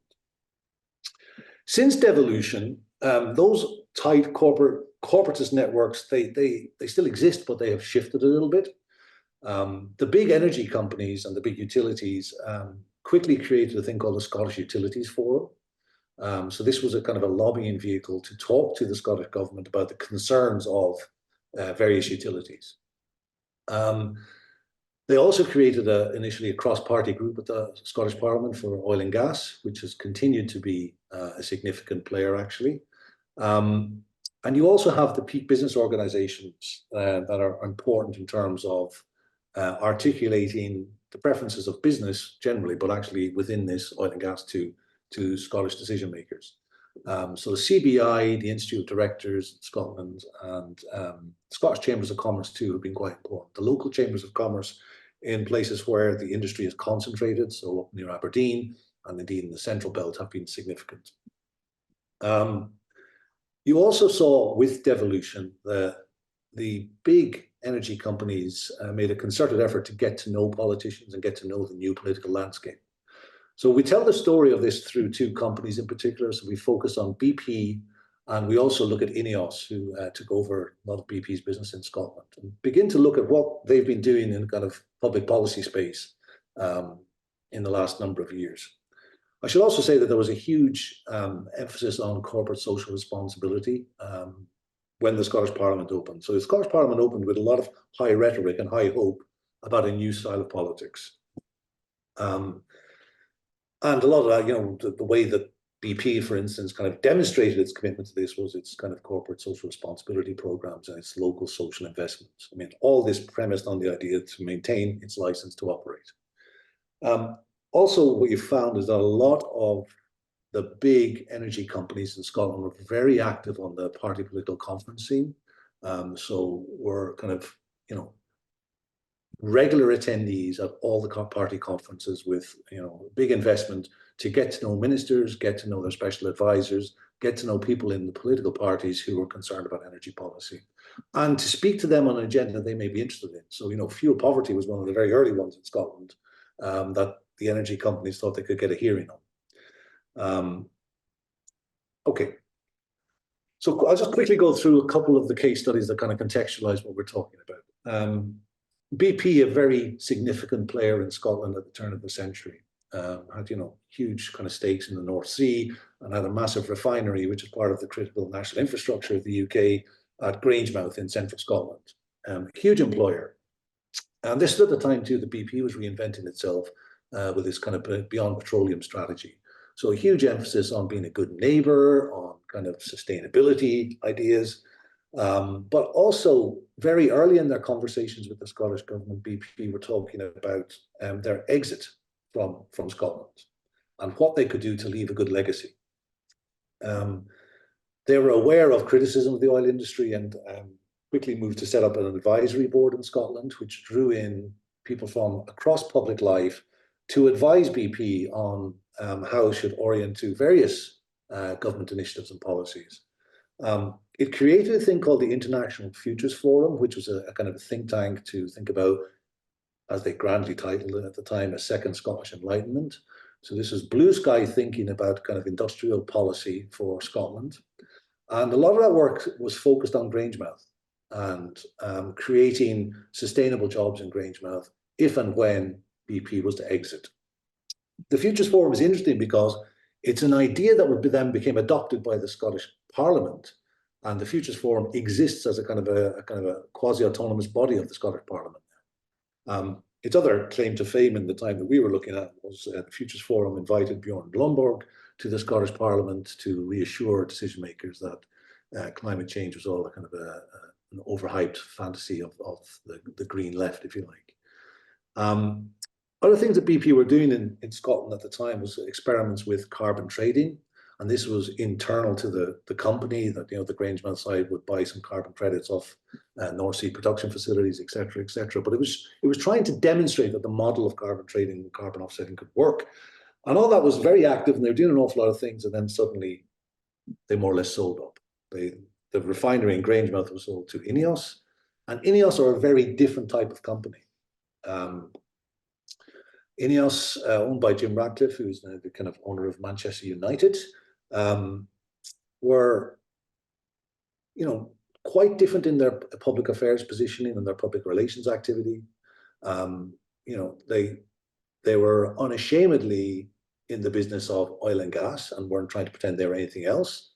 And we saw INEOS's kind of activity really quite clearly during the debate in Scotland around fracking and whether there should be kind of fracking in Scotland. So this was at the time when the Westminster government had approved fracking. The Scottish government did not have the powers to stop the selling of licenses in Scotland. What it did have the power to do was to stop fracking by using planning powers. So you had a very heated debate in Scotland about kind of energy security, gas as a kind of a bridging technology. And you had also at the time, and this is just kind of an accident of when it happened shortly after a very kind of divisive independence referendum in Scotland, where a lot of people got very mobilized and who had participated for the first time ever in kind of politics during the independence referendum, who kind of segued into campaigning around fracking. So there was a really strong community-led, I would say, resistance to fracking in central Scotland, which benefited from the fact that so many people had been politicized during the independence referendum. INEOS were very, very aware of this and committed to a share of any of the profits that were made from fracking with the local communities, and spent a huge amount of time, as one observer described it, love bombing central Scotland with road shows and public meetings and town hall meetings where the benefits of fracking were laid out for everybody, and you know, some of the public health and environmental concerns were in a lower key. But the effort to convince people around the kind of desirability of fracking, I think, is what's interesting about INEOS's effort. We'll hear about INEOS and their kind of public presentation. What I think is interesting about INEOS is that they do not invest in public relations in the same way that BP or some of the other majors do. They kind of bypass journalists, which I think is kind of interesting in some ways. And in some ways, this kind of last line here, INEOS are straightforwardly hidden and largely closed to scrutiny, except via their own public presentations. What we do know about what INEOS were doing, some of it comes through freedom of information. And INEOS were lobbying heavily the Scottish government to kind of revisit their policy presumption against fracking. And I think it's important to note here, and it kind of does play out into the kind of contemporary politics in Scotland, is that they were successful with convincing some senior people in the SNP that fracking was a policy they could pursue, even though all the polling evidence suggested that the SNP and independent supporters were broadly opposed to fracking. What I think the current configuration, if you like, begins to look like, and this again touches on what Peter was saying earlier, is that the industry in Scotland has changed considerably. The role of the oil majors, if you like, is less pronounced. They've sold off a lot of their interests to other companies. So you've now got a kind of proliferation of smaller companies operating, extracting, involved in refining and all the rest of it, and the whole kind of supply chain. And because of that, trade associations have become increasingly important in terms of articulating the case for oil and gas. So you see the role of, particularly of trade associations like Offshore Energy UK as the public face of the oil and gas industry. And they've been talking a lot about the just transition as well. In fact, working in partnership with trade unions to kind of use this kind of, well, you know, no transition without the employees, the workers. And again, that becomes kind of a code for delay for any kind of rapid transition and decarbonisation. So GMB Union has been quite significant in this. During the fracking debate, it came out in favour of fracking, and it's now kind of pressuring the Starmer-led Labour Party for a kind of a balanced energy policy. But you've also seen other unions get involved. Unite, most recently, talking about protecting refinery jobs and North Sea jobs. So you were beginning to see this kind of interesting kind of shared interest between trade associations for the oil and gas industry and trade unions and pushing for a kind of a just transition, but the just transition is a transition that is going to be a slow transition. And that stands against all the kind of the rhetoric that the Scottish government have adopted in terms of their kind of ambitious climate policies. The other thing to say about this, of course, is that the tensions in Scottish government at the moment and Scottish politics are very high around environmental policy and oil and gas and the future of oil and gas. There are factions within the current SNP government who are very pro continued development and exploration. And that really surfaced a few weeks ago when the Committee for Climate Change kind of more or less said to the Scottish government that your plans for net zero are not credible anymore. You know, the journey there is not happening. Created a lot of tension between the coalition in Scotland, and it led to the coalition government falling apart. and the SNP kind of throwing the Green Party out of coalition effectively. How that plays out over the next few weeks, the SNP, I think, thought they might have 6 months or so to kind of steady the ship and think about an election in the late autumn. That election has come at them much sooner than they anticipated. But what you do see now in the SNP is that well, the leader of the SNP is an old kind of political hand who is seen as a kind of a safe pair of hands. His immediate kind of deputy is very pro the skills base, and has been, so a lot of things are very, I would imagine, popular with the oil and gas industry in Scotland. That echoes the kinds of talking points that you're getting from Offshore Energies UK, who talk about the journey to net zero and the possibility of still having credible net zero targets while continuing to exploit new reserves in the North Sea. And I suppose where we're at the moment of this is, where does this leave us in terms of future politics? As I've said, the trade unions have been putting a lot of pressure on the Labour government to think carefully about new oil development. Starmer's position around COP26 was there should be absolutely no development. That message has been nuanced a little bit more recently, where they're talking about we're going to kind of wind down the industry, but there still will be jobs there for decades to come.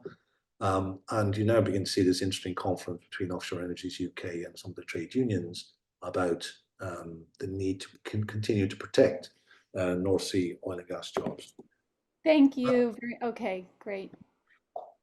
Thanks, Will. Had you finished? Sorry. More or less. I mean, I suppose the point I was going to say is that whole stuff about emphasizing the costs to the economy of disinvestment from fossil fuels, that's been an incredibly effective tactic and strategy. And it's not just worked with the Conservatives, it's worked with factions in the SNP and indeed in the Labour Party as well.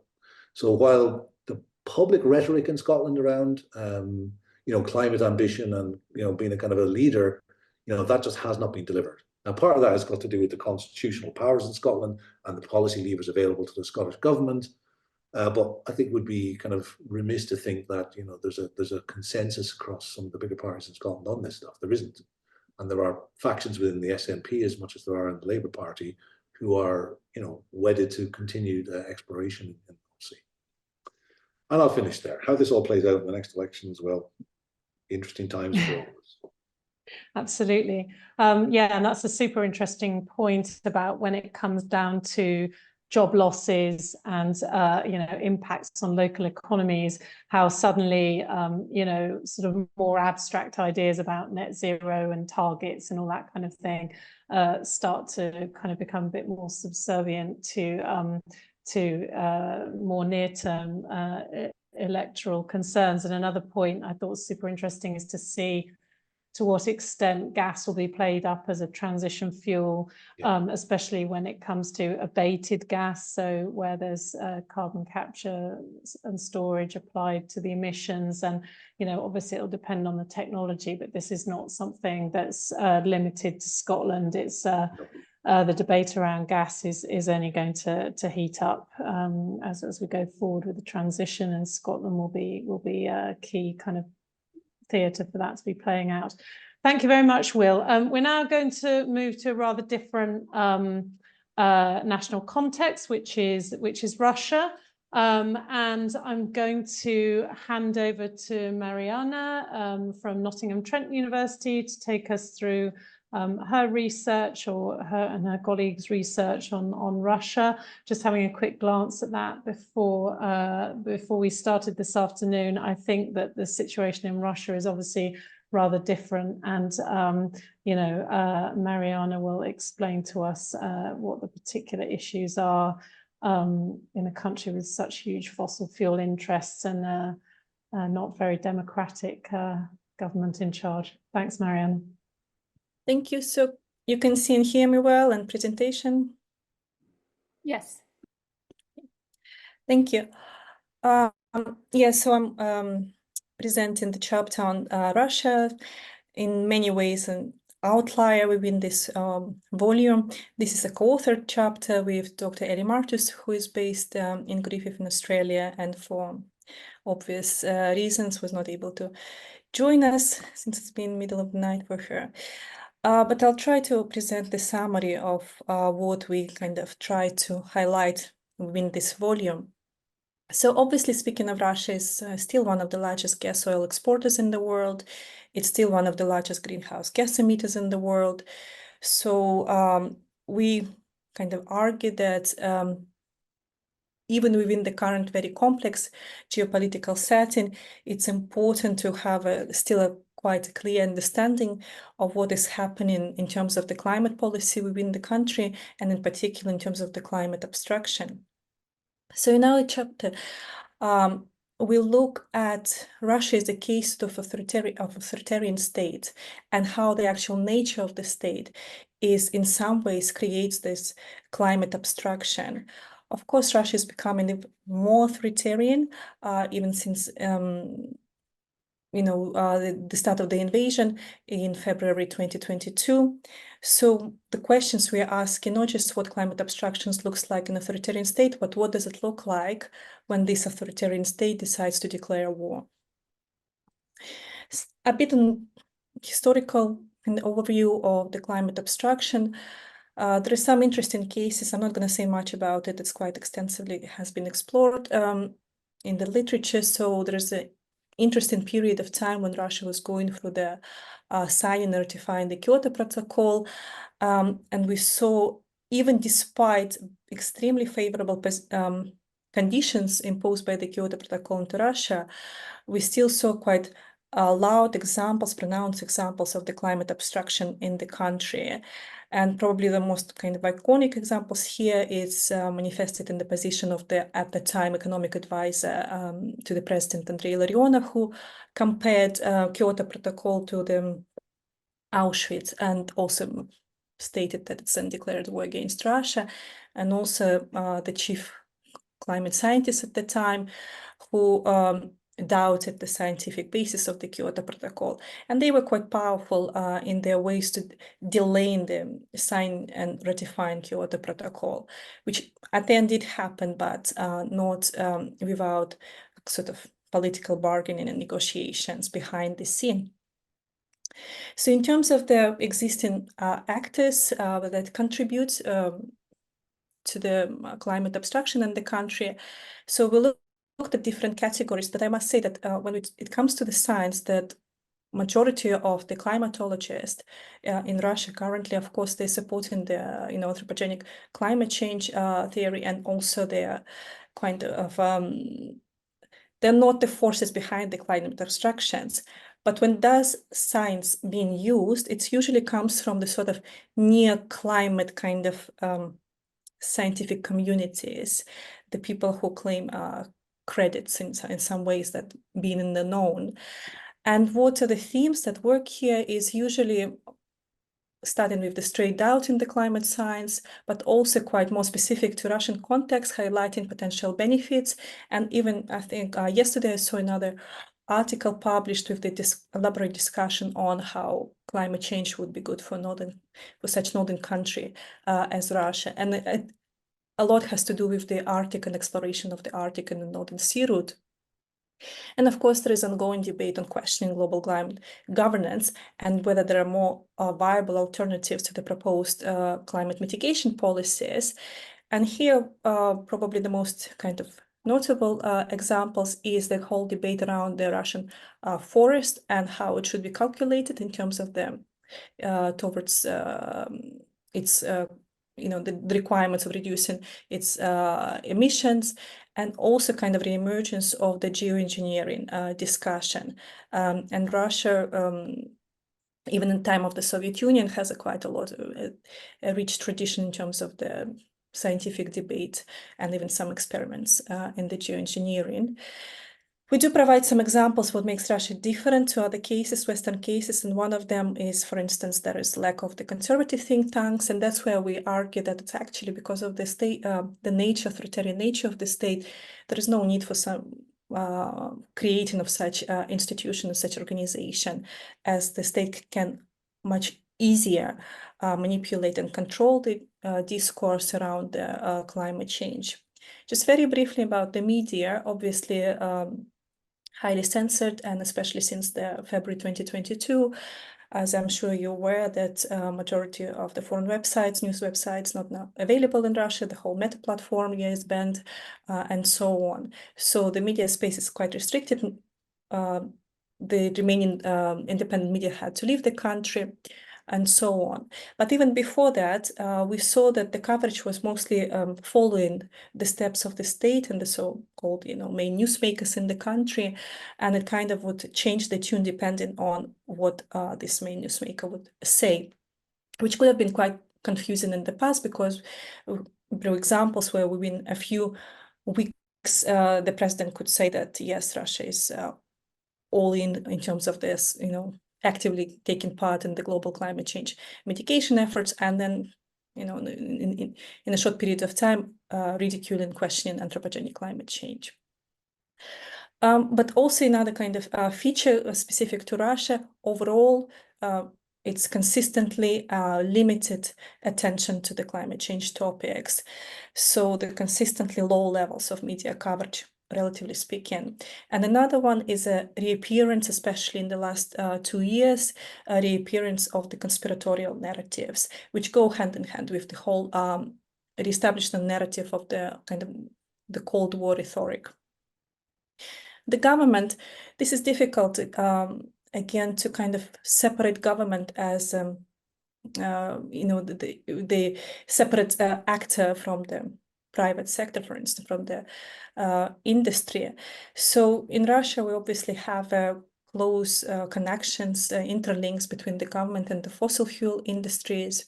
And of course, Russia's economy is heavily relying on the fossil fuel export.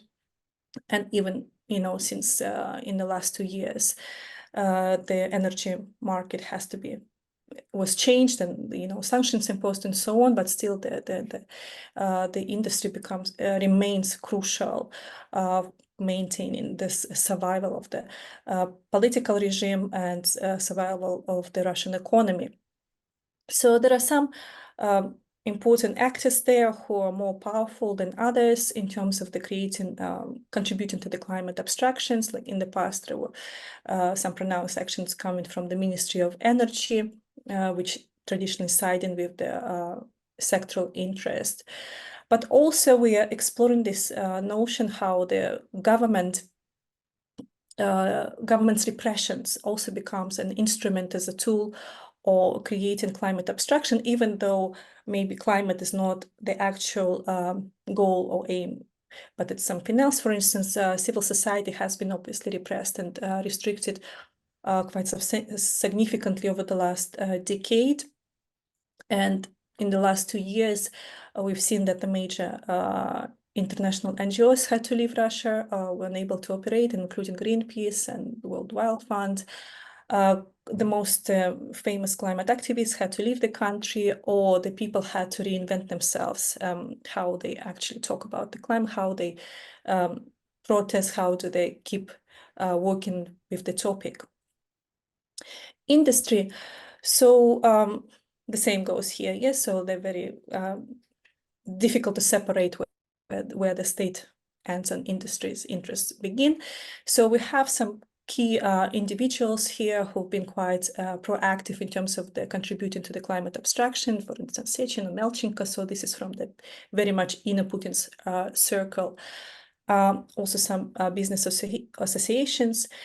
And the strategies included either direct lobbying and quite active involvement in terms of the slowing down already quite restricted climate policies in the country, or implementations of those policies, or using media to frame climate change sort of differently. For instance, there is the whole narrative around the coal and an importance for coal for the social economic stability of the country, and the notion of the clean coal, and the whole kind of in a sense, fear-mongering that if we are to walk away from the coal, then a few regions will collapse, basically to lead to the much more significant crisis than the climate change. So the overarching themes over the years and across these different actors that have been working towards the, contributing to the climate obstructions in the country. The first one is kind of the odd one here. It's in some ways it looks like a positive theme that presenting Russia as ecological donor, as a great environmental power. But it has been used in a negative way because it's basically used as a justification not to do anything else. And this notion, especially when Medvedev was in power, he kind of put a lot of emphasis on it, that Russia already done enough during the 90s, even though the drop in emissions in the 90s happened due to the economic collapse, not due to the purposeful climate policies. And there's whole emphasis that we have boreal forest, and this is enough of the contribution to the global fight against climate change. The second narrative becomes more prominent now, is a climate change as a Western tool of dominance, or the climate mitigation policies is presented as a Western tool of dominance. So, and this goes hand in hand with the reemergence of the conspiratorial narratives. And also, it kind of has been linked with the international sanctions. For instance, at the start of the war, Sechin has claimed that that's it, that's the end of the green agenda. We cannot pursue, the Greens policies and goals because we cannot do it within the sanction regime. Climate change is an opportunity. Again, this was probably more pronounced feature of the past, where the climate change, there are two aspects here. The climate change policies were presented as a kind of opportunity in terms of the green investments to increase energy efficiency, but still maintain the levels of the export, but also in terms of the kind of benefits of the actual climate change, that it will warm up the country, and they will allow the access to the resources in the Arctic territory of it. And the last one, which becomes the most prominent in the last 2 years, is the climate change is a second order problem. So there's something more important economically, socially, politically that the country has to deal with. Of course, the whole public agenda is monopolized by the so-called special military operation. That's what the war is called inside the Russia. So the whole kind of economic, political, social, public narratives, they significantly dominated by justifying the Russia's invasion, and also explaining what is happening there and why it didn't go according to the plan. Just to conclude here, obviously we have the evidence that in a range of actors, they played an important role in opposing climate actions, and particularly, private sector was quite pronounced here. But at the same time, we argue that the climate obstructions is built into the authoritarian political system. And since the fossil fuel industry is central for maintaining the regime stability, and Russia is one of these examples of the rentier states, so then it becomes almost impossible in some ways to push forward the proactive climate policies. And of course, we're dealing with the country which operates within so-called authoritarian capitalism, without the separation between the state and the economy, which leads to the situation sometimes where the government can pursue economically unwise or even catastrophic decisions, but because it's in the interest of the state, it pursues some other kind of goals instead. So what will happen next? So this is a huge question. Like I said, there are more questions here than answers. It's an authoritarian country. It's a country in the middle of the war. We just had an elections. There is no kind of outlook at the moment at which the regime would fall and the government would change. So because of the current sanction regime, the actors from outside, that they were able to affect the climate policy in the country and were able to counteract against this climate obstruction steps, they're no longer powerful. For instance, the European Union doesn't play the role anymore. So there is an urge to look kind of follow the dynamics and to understand what are the other influential actors that can impact the climate policy in the country, and what will it drive in the next couple of years. Okay, I'll stop here. Thank you so much, Mariana. That's super interesting to hear about how things work in Russia. I feel that there might be some parallels to be drawn between what the situation in Russia and in Azerbaijan, actually, which seems to operate sort of along similar lines with, you know, the kind of authoritarian style government, and then very close alignment between business and political interests. And conflict situation or post-conflict situation. And, you know, this country just happens to be the host of COP29. So yeah, I think if one's sort of trying to look across things that are happening in different types of places, then that's perhaps a useful parallel to draw. But obviously the Ukraine conflict, you know, puts a big question mark over whether and how Russia will implement even the plans that it has, the climate action plans, which I noticed in your chapter, you say, you know, where Russia does announce its climate adaptation plan, for example, that announcement comes and then we don't hear that much about how it's implemented afterwards. And from a media perspective, you know, with a lot of journalists having fled the country as well, that's something that's pretty hard, I think, to achieve in terms of holding the government accountable, even for the relatively limited actions that it has promised. Okay, all those super interesting presentations did take up rather a lot of our time for this session. Didn't want to cut anybody short. So, however, I'm going to bring in our discussants now, as we have two to react to what they've heard. And then after that, if we have time left, I'll take 2 or 3 questions. If you could put your questions in the Q&A box, I'll pull those out after we've heard from our discussants. So Amy, if you would like to respond first, the floor is yours.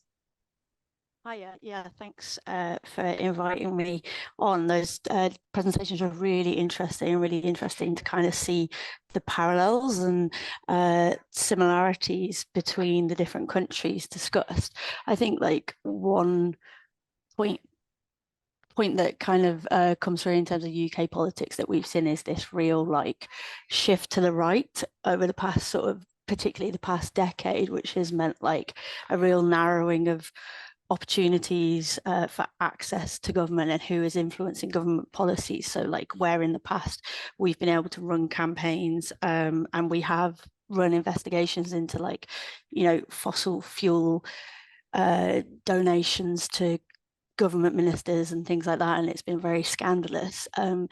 Those things we can't really do anymore because the government is kind of owning that, and they see working with the gas industry as sensible and, you know, an essential part of them ensuring energy security for the UK. So we've kind of seen our most recent government definitely siding with the fossil fuel industry in a way that we haven't really seen so much over the past certainly 10 years, I suppose.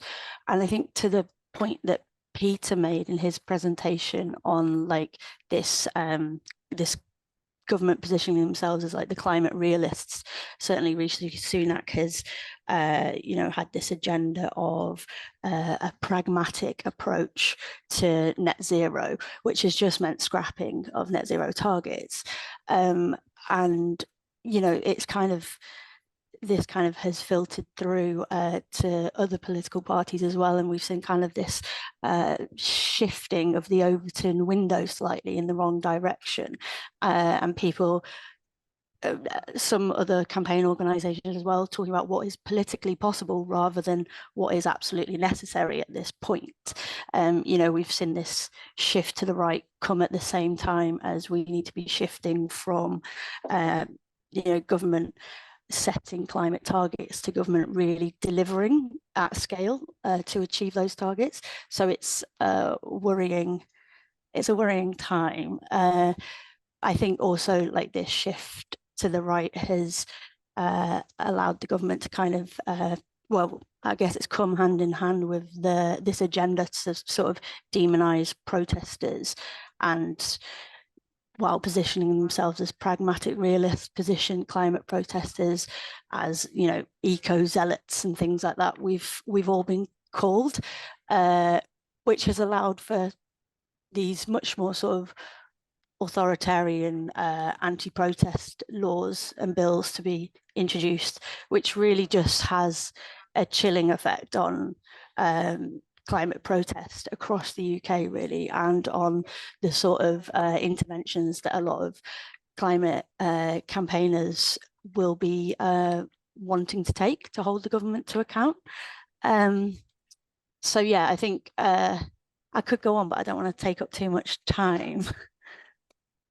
I mean, no, it's a super interesting point you're making about the crackdown on political dissent or on you know, climate action protests, asking the government for more. I guess my feeling about that is that it's the ante has kind of been upped, because, you know, this is such a live issue now, and it actually does, and business and politicians realize that, you know, this is something that can affect profits, that it can affect the bottom line, and so, you know, they don't want more people to be joining the movement. In a way, it's a demonstration of success of the movement as well.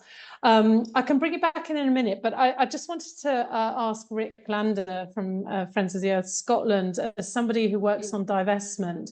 I'm wondering if you could perhaps bring in a bit of a financial element to the discussion. I mean, Will was talking about BP and Ineon and you know, the business side of things. In terms of climate obstructionism, what are we seeing in the countries that you've worked on from the financial sector, and how does that fit with what we've heard today? Okay, thanks, Megan. Nice to speak to you all morning, noon, or night, or wherever it is where you are. And really interesting comments just there about backlash. Just like really quickly on that point, I mean, my view is that this is a general authoritarian backlash that has its roots in Brexit and Donald Trump, and it could have taken with it any progressive policy initiatives that's in its wake. You know, we've seen this attack on the trans community as well, in Scotland and in the UK as well. So I don't think it just happens to be that there's climate policy that's needed to go through right now. It could have been something else if it was a different period. So I don't know if it's so specific as that. Regarding the financial sector, yeah, so I have been campaigning on finance for some years. I actually I wanted to make some comments about a paper that Friends of the Earth Scotland published. We printed paper copies, which is very rare in civil society these days, I can assure you. Polluted Politics, the fossil fuel lobby at Holyrood. I'll just make some very brief comments on our work on that, and then I can try and bring that in back to work on finance. Friends of the Earth Scotland has been campaigning on corporate power versus the environment for many decades, and some of the things Will was talking about in more recent history, such as the ban on fracking, Scottish opposition to new oil and gas licensing, were things that Friends of the Earth Scotland was very central to being involved with. So it's all quite raw for us in a way, and it's interesting to kind of take it out and look at that more longitudinal context. And this study that we did last year, we analysed 800 separate meetings between fossil fuel companies and the Scottish government. Sorry, not the Scottish government. 800 meetings between fossil fuel lobbyists and MSPs, members of the Scottish Parliament, and did an assessment of that. The majority, nearly 400 of those meetings were with just 4 companies, utilities, and former state-owned oil companies, and also those tricksy energy lobby groups were very present as well. So Offshore Energies UK, and which was formerly Oil and Gas UK, was very prominent in that. And the peaks of when this kind of lobbying was taking place, I think fascinatingly, was the month during COP26 was in Glasgow, and in the first month after Humza Yousaf was elected as First Minister. And this speaks to a wider pattern that we've seen in the last few years, which is that fossil fuel companies have become very canny at using climate initiatives in order to get their message across. So we're finding things like BP recently were admitted to Scottish Renewables, the industry body for the renewables industry, and something which I understand was not necessarily welcomed by all their members. This means that they get invited to renewable energy events, and they get to go there, and of course they talk about oil and gas. So that's a fairly typical example. Will also talked about INEOS and their takeover of Grangemouth, and in last spring, a group of MSPs were taken on a tour of the Grangemouth chemical works and refinery, which have since been, we've been told that they're going to be shut down. But INEOS refused to attend a Scottish Parliament inquiry on that. And this is another pattern that seems fairly typical. The industry wants to do this kind of lobbying and engagement on their own terms. They want MSPs, ministers, and so on to come and visit their lovely bits of kit, to come to their offices.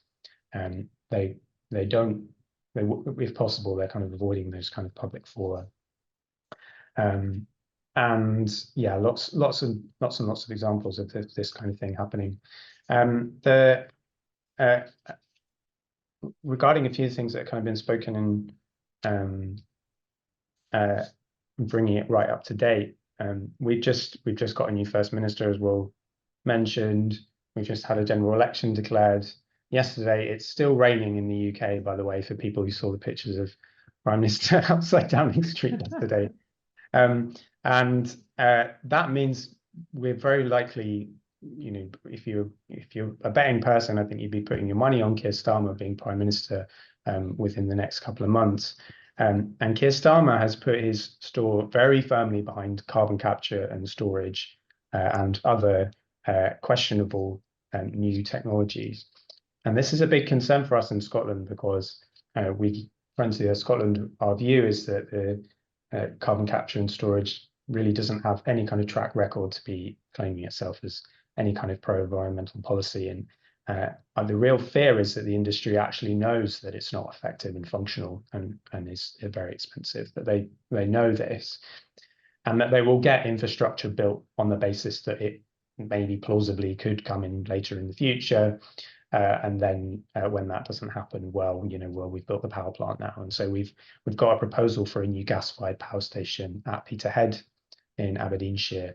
And the industry is saying that it will be 90%, it will capture 90% of the carbon, which is completely unproven. There's no way that they can reasonably say that. But if it's approved on that basis and then they don't manage to capture 90% of the carbon, well, you know, it's too late. We've already built a power station. So that could be something that comes in within the next couple of months, because Labour have been very clear that they would remove those barriers in place for Westminster supporting Scottish development of new gas infrastructure. So a lot of the rhetoric that Labour had previously given about green jobs, and the SNP's enthusiasm for that as well, the pattern we're seeing is that enthusiasm in the ground is being twisted towards what the oil industry wants to see, which is development of blue hydrogen, fossil hydrogen, and gas infrastructure with carbon capture and storage. That's coming in online at some point. So, you know, that's the real worry for us. That kind of that's how the backlash is looking at a policy level from where we are in Scotland. And that's very much reinforced by Mary McCallan, who's an energy climate minister here in Scotland. She announced just on Monday that they were rethinking their objection to new oil and gas licenses.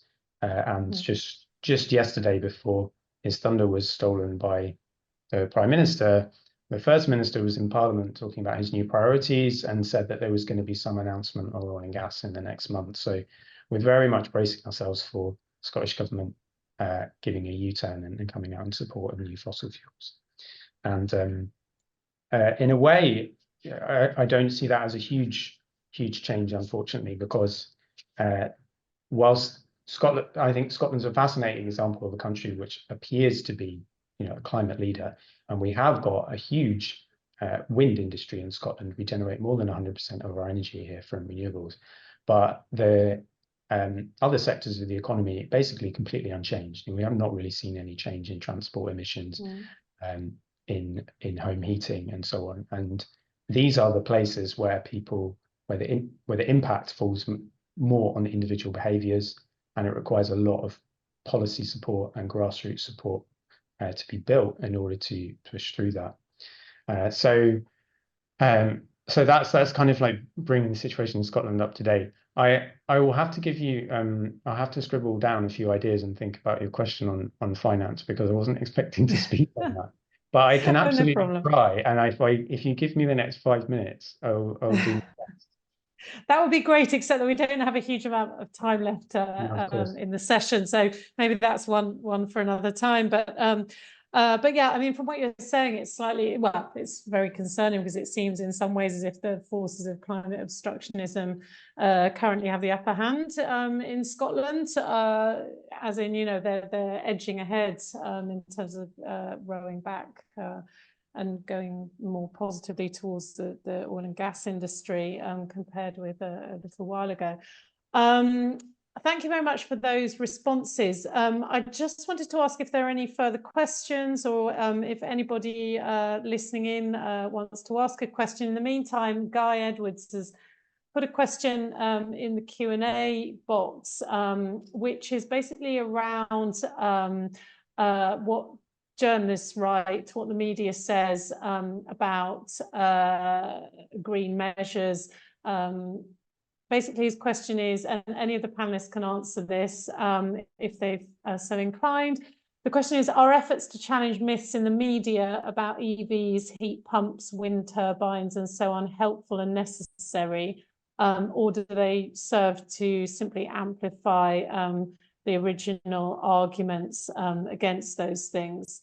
I think that may be one for Peter, if Peter's still with us, given that, you know, a lot of these arguments have been playing out in the British press, saying that it's too expensive, and I think, I mean, I think everyone's had conversations with their friends. Probably as soon as you mention EVs, I always get this pushback against EVs now, saying, "Oh, EVs, you know, they're really, really bad for the environment. The emissions involved in EVs." And we at Climate Home News have just recently put out a kind of FAQ explainers about clean energy supply chains, explaining, you know, about the whole life cycle of emissions and EVs, and stuff about critical minerals and all that kind of thing. And I think, you know, it's getting that information in the hands of the people that need to read it, which is basically everybody, which is difficult. Peter, would you Sure. comment on that? I mean, I think we do have to push back and contest what are just like blatantly, you know, false information, and much of it comes straight from, you know, Net Zero Watch. It's their talking points, and the Tory Graph, sort of Telegraph, and others are clearly just reproducing it. But I mean, I think we know, and the media know this very well. And I'm thinking back to the ClimateGate controversy years ago, you know, when there were the leaked emails and so on, and many of the right-wing press in this country and elsewhere around the world ran with the story that the climate science was now discredited.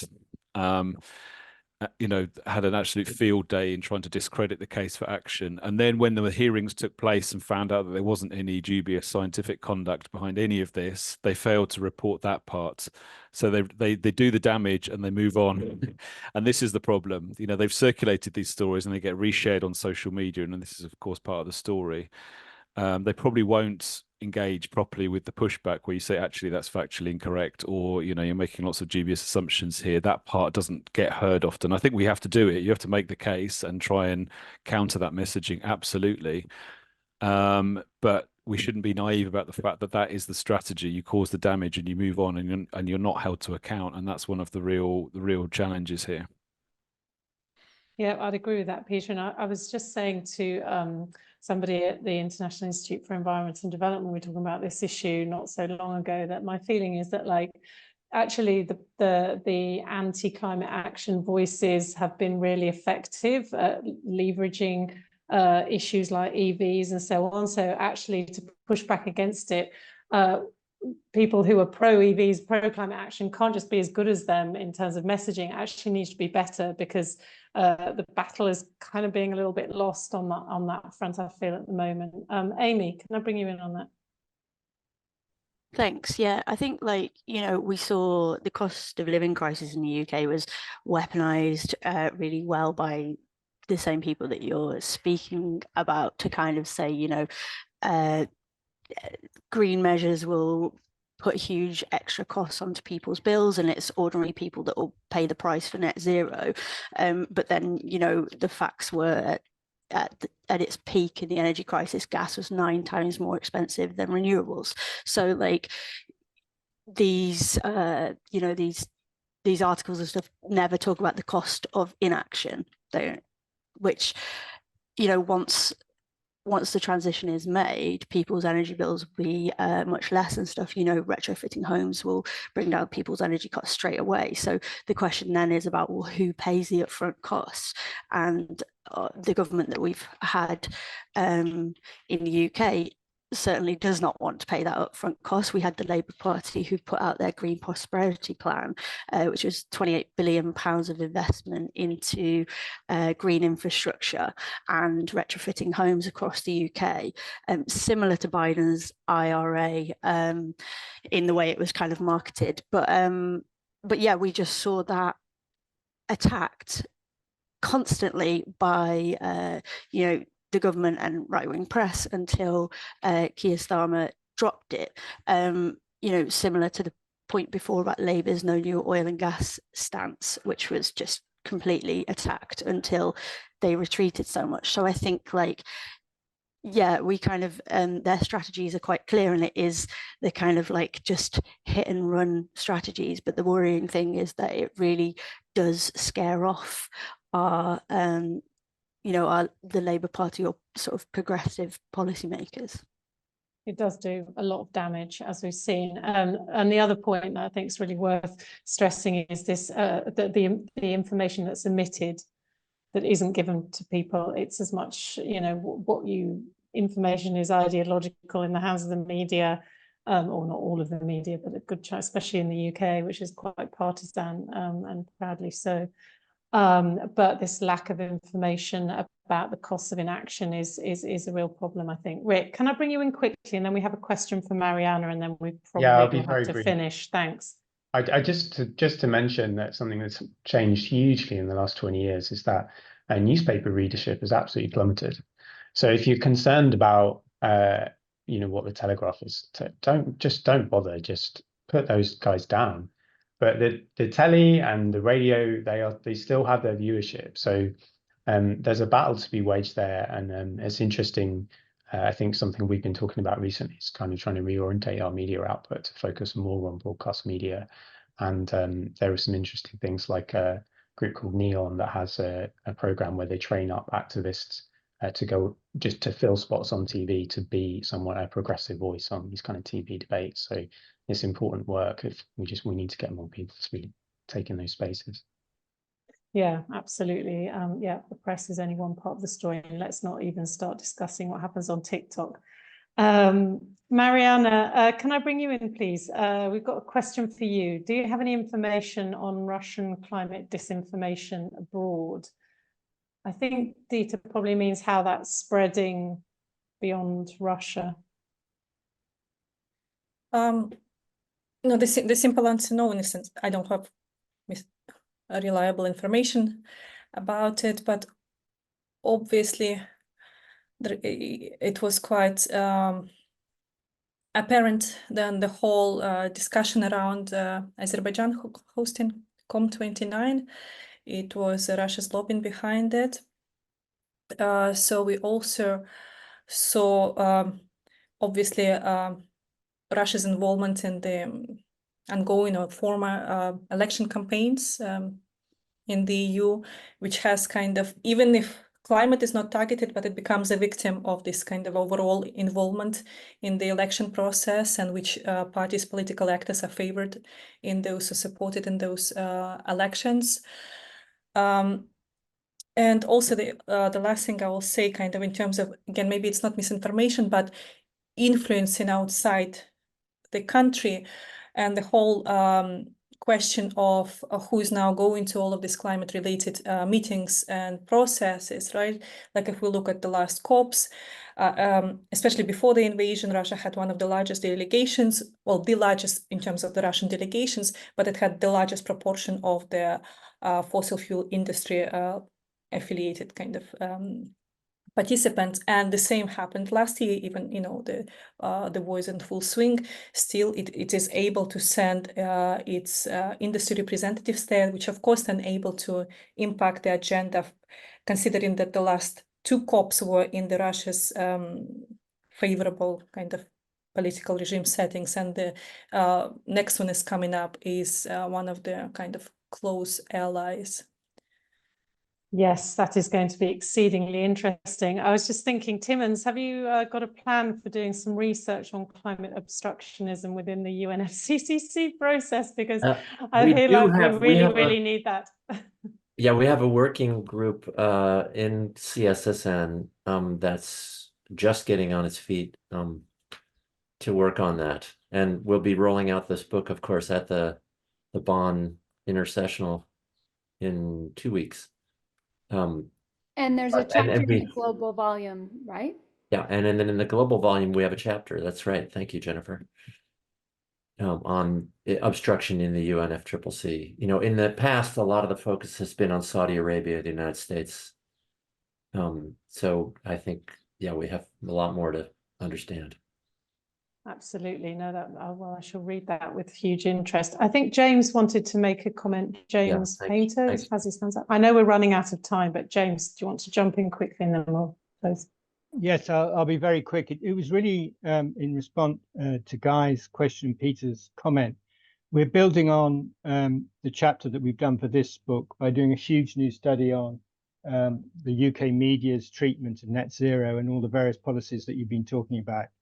And what we're focusing on is how they, to the extent to which they present inaccurate or misleading statements. And just to flag up that, you know, I think one thing that is really worth discussing, and it would be very helpful to know what other people's experience is, how can you effectively operationalize the media regulatory bodies, which were meant to regulate in the UK. It's called IPSO, it's a self-regulation, but it quite clearly says in their regulations that they can't publish statements, they shouldn't publish statements that are inaccurate or misleading.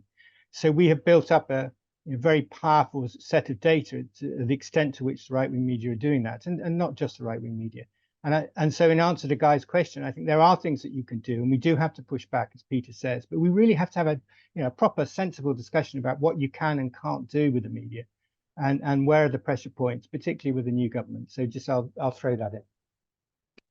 Absolutely. No, I mean, this work is crucial at this time.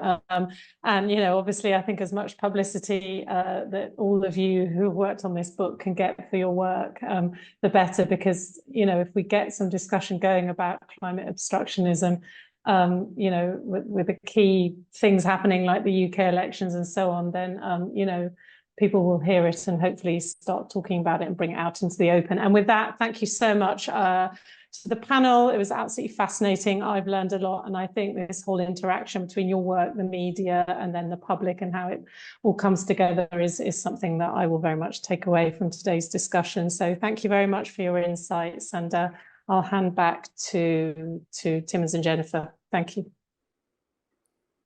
Thank you, Megan. I think we will take just 1 minute breather to transition to panel 5, our closing discussion of the European volume and what's next with the global assessment, and look forward to seeing you in less than 60 seconds.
All right, shall we hop in?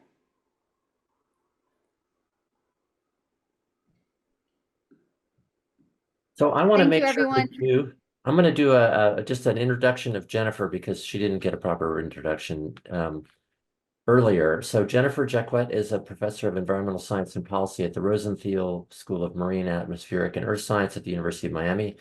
Also affiliated faculty at the Abbas Center for Ecosystem Science and Policy, author of The Playbook and Is Shame Necessary? New Uses for an Old Tool, and our research co-director with Bob Brule. So Jennifer's going to take us through this last session. Thanks. Yes, thank you. And I'm also initially a recipient of an early CSSN grant and co-lead a working group. You can hear about those tomorrow in the closed session. And just delighted to be part of this incredible network of people. And today we're here talking about the European volume and climate obstruction across Europe. And I think this is a chance to really open things up to a broader discussion, as well as other members of the network.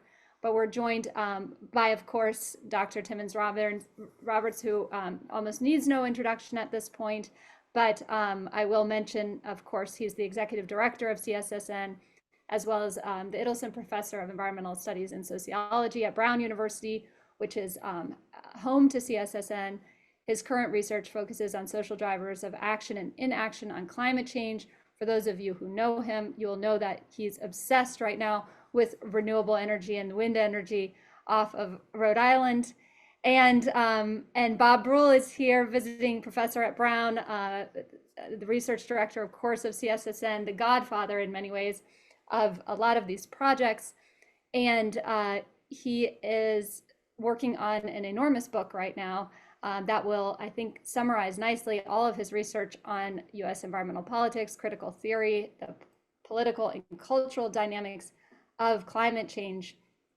For this book as well, we have had several incredible forces of nature to help, and that included Wendell Trio. He will be speaking about what this book means for climate campaigners in Europe, the synergies that we might find with the NGO communities.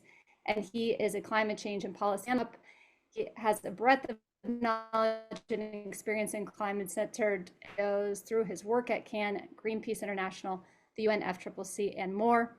And then Dieter Ploe is an author on the volume. He has an enormous body of scholarly knowledge on obstruction and assuring its academic and, I think, broader impact. He's a senior fellow at the Center for Civil Society Research at the Berlin Social Science Center and a lecturer at University of Kassel's Department of Political Science. His research interests include transformation and varieties of capitalism, among others. And then we will have, like in all the other panels, the commentator, and we're joined by Mati Sidoridou. Please correct me, of course, if I got that wrong. And she's the managing director at Beyond Fossil Fuels, a coalition of renewable-focused civil society networks, and was previously the managing director at Greenpeace Europe offices. She has extensive experience with climate-centered NGOs and is a very strong voice in the climate movement in Europe and beyond, and a very skilled organizer. So we're really pleased to get your perspective on all of this. Kicking off this particular session is the kind of broad view of the 10 lessons learned in this volume about obstruction across Europe. Take it away, Timmins. Thanks, Jennifer. I'm hoping we can get Wendell Trio spotlighted up here too, who will be on the panel. But I'm really looking forward to this. We've been working on this book for a long time, having read all the chapters. Bob and I wrote a chapter 14, which tries to distill 10 lessons. And I think after listening to the 12 presentations on the 11 countries on the EU chapter over the last 2 days, I think these are still useful.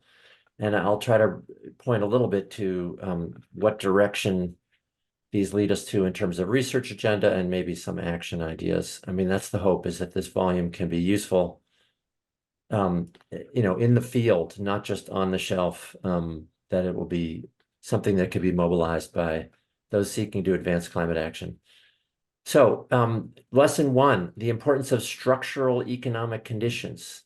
So we heard it again and again in these talks about how the country's economy has been structured, creates and constrains the possibilities for climate action.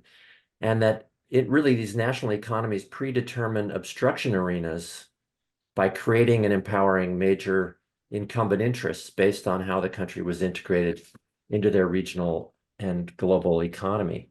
So we have Russia so dependent on oil and gas, Poland and the Czech Republic on coal, and then surprisingly, this massive power of, surprising to some of us, of big oil companies like Royal Dutch Shell, British Petroleum, and Eni in Italy, were just, and now Scotland's North Sea drilling, really just shows that these are massively powerful groups, and they come to the table with so much more resources than those who want to advance climate action, and their whole business model depends on defeating or at least slowing climate action. Second, lesson 2, history counts. So even with those structural differences, there's just different national histories led to different forms of climate obstructionism. As social scientists, this is really interesting, but this variability creates a challenge really for those who want to understand and act on climate obstruction. There's no one size that fits all. So for example, Spain, the sort of authoritarian legacy of Franco, set that country back by decades and really didn't until 2021 manage to pass its climate change and energy transit bill. There's these Cold War dichotomies that have set up long-term problems in advancing climate action. And then there's just this really interesting history of how the European Union was established and how it's set up on these principles of technocracy and attempting to integrate the region economically and advance its competitiveness. So in those combinations, we saw in that chapter really a recipe for sometimes being able to advance climate action, but then sometimes not. And there's some nice data in there about 25,000 lobbyists plying the avenues of Brussels, and most of them being in the employ of the industries, which get sort of a 2 or 3 bites at the apple. That is, they can lobby in their national governments and then lobby again in Brussels. Lesson 3, a wide range of actors is engaged. So, as this is one of Bob Brule's sort of guiding questions here was, we know a lot about the Koch brothers, we know a lot about Exxon, but we don't know about the rest of them, so who are the rest? So in the UK chapter had a nice typology, including organized skeptic groups, think tanks, business lobby groups, trade organizations, government actors, political parties, and then these floating organizations, as Peter Newell said a few minutes ago, like including labor unions and the media. But there's much in this book about the different actors, and I'll get to some more. Lesson 4, international networks of think tanks are highly influential. So Dieter, who's on here, is one of the world experts on these international networks, especially the Atlas network. And these came up in the UK chapter, Italy, Spain, Poland, Germany, and the Czech Republic. And these are quite effective at continuing to question the veracity of climate change science, of climate change solutions, and question even the need to decarbonize its expense and argue that fossil fuels have a unique ability to provide energy security to the region. So that's, these groups show up all over the place. There's much more to be said about that. Dieter can hopefully talk about that. Industrial lobbying is powerful, lesson 5. This almost goes without saying, and I've kind of talked about it. Industries increasingly seem to be skipping the step of appealing to the public, although they do plenty of PR. But they've just engaged directly with policymakers, is what we heard from these authors. Lesson 6, denial of climate change's reality have given way to delay. So many people in these chapters referred to this framework that Will Lamb, who was on yesterday, I don't know if he's on today, led an article that some of us were on that laid out sort of these different types of delay strategies, discourses like greenwashing, technological optimism, That is, there's going to be better technology later, so we shouldn't do anything now. Appeals to social justice, that poor people are going to suffer most, workers most from this transition. And whataboutism, that's been mentioned a couple times today already. That is, somebody else should fix the problem. China and the US are much bigger. We're small countries. Why should we do that? All flavors of this sort of secondary obstruction, as Ekberg and et al. Talked about in their volume. There's another framework that we've started using a lot, and we're trying to merge that with the Will Lamb Discourses of Climate Delay, and that is the framework from John Cook, which was formerly called FLIC, that is about the actual tactics of disinformation. Happy to talk more about that. Lesson 7, public opinion doesn't seem to be that directly important, that climate politics is really done in private. So if public opinion were important, then we wouldn't be in a situation where 13 times as many Europeans say they think their government is not doing enough to tackle climate change as think it's doing too much. That is, Europeans want more climate action. 3/4 say they think climate change is very serious at this moment and needs to act.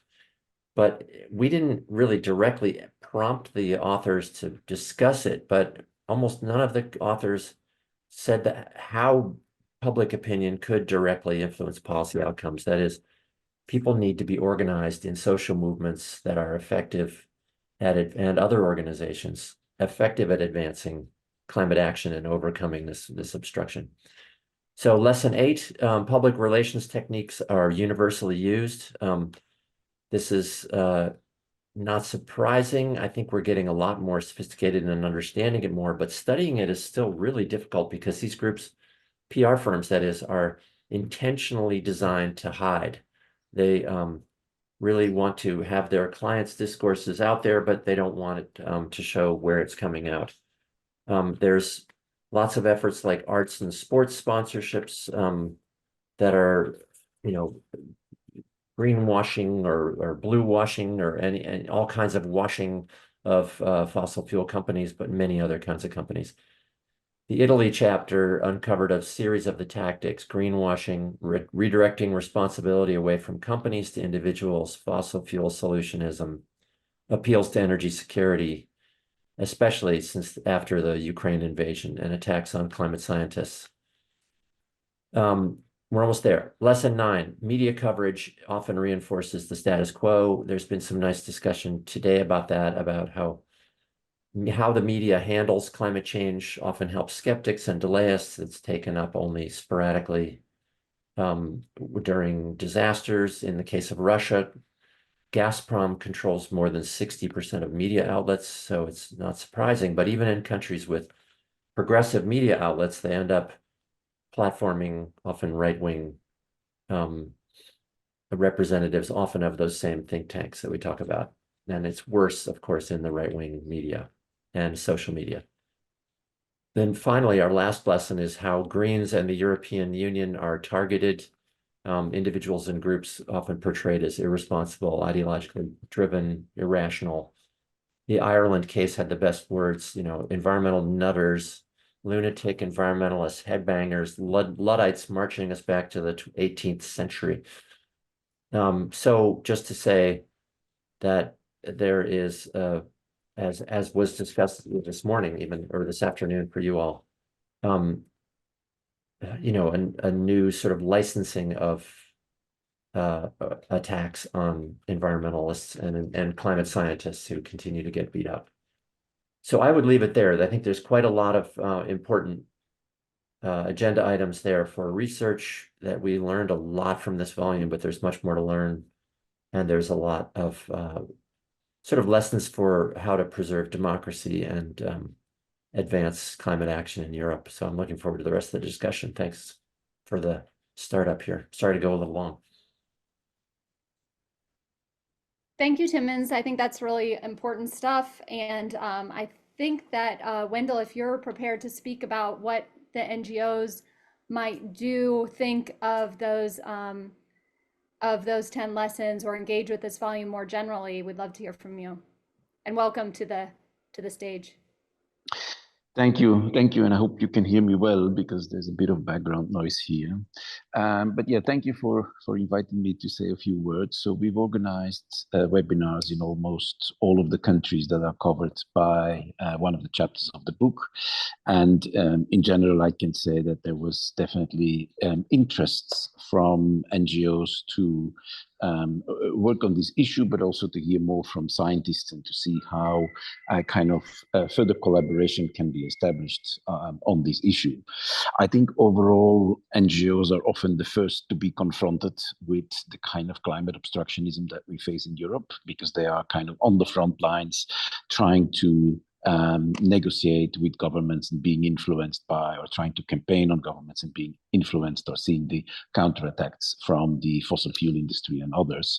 So for NGOs, this is very much an issue that is very dear to their heart, although they would not necessarily describe it as climate obstructionism or see it in kind of a holistic way. So for them, therefore, this exercise is very useful to look at things in a more structural way.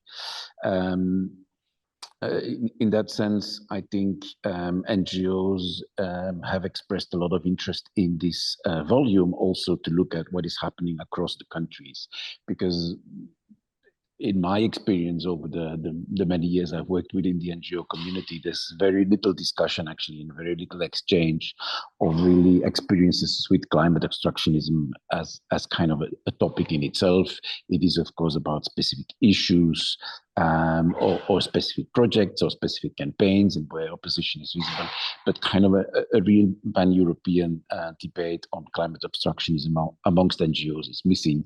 And this is one of the things that you can say that this volume will also help in recognizing that there's a need or in supporting the need for greater cooperation amongst NGOs in this field.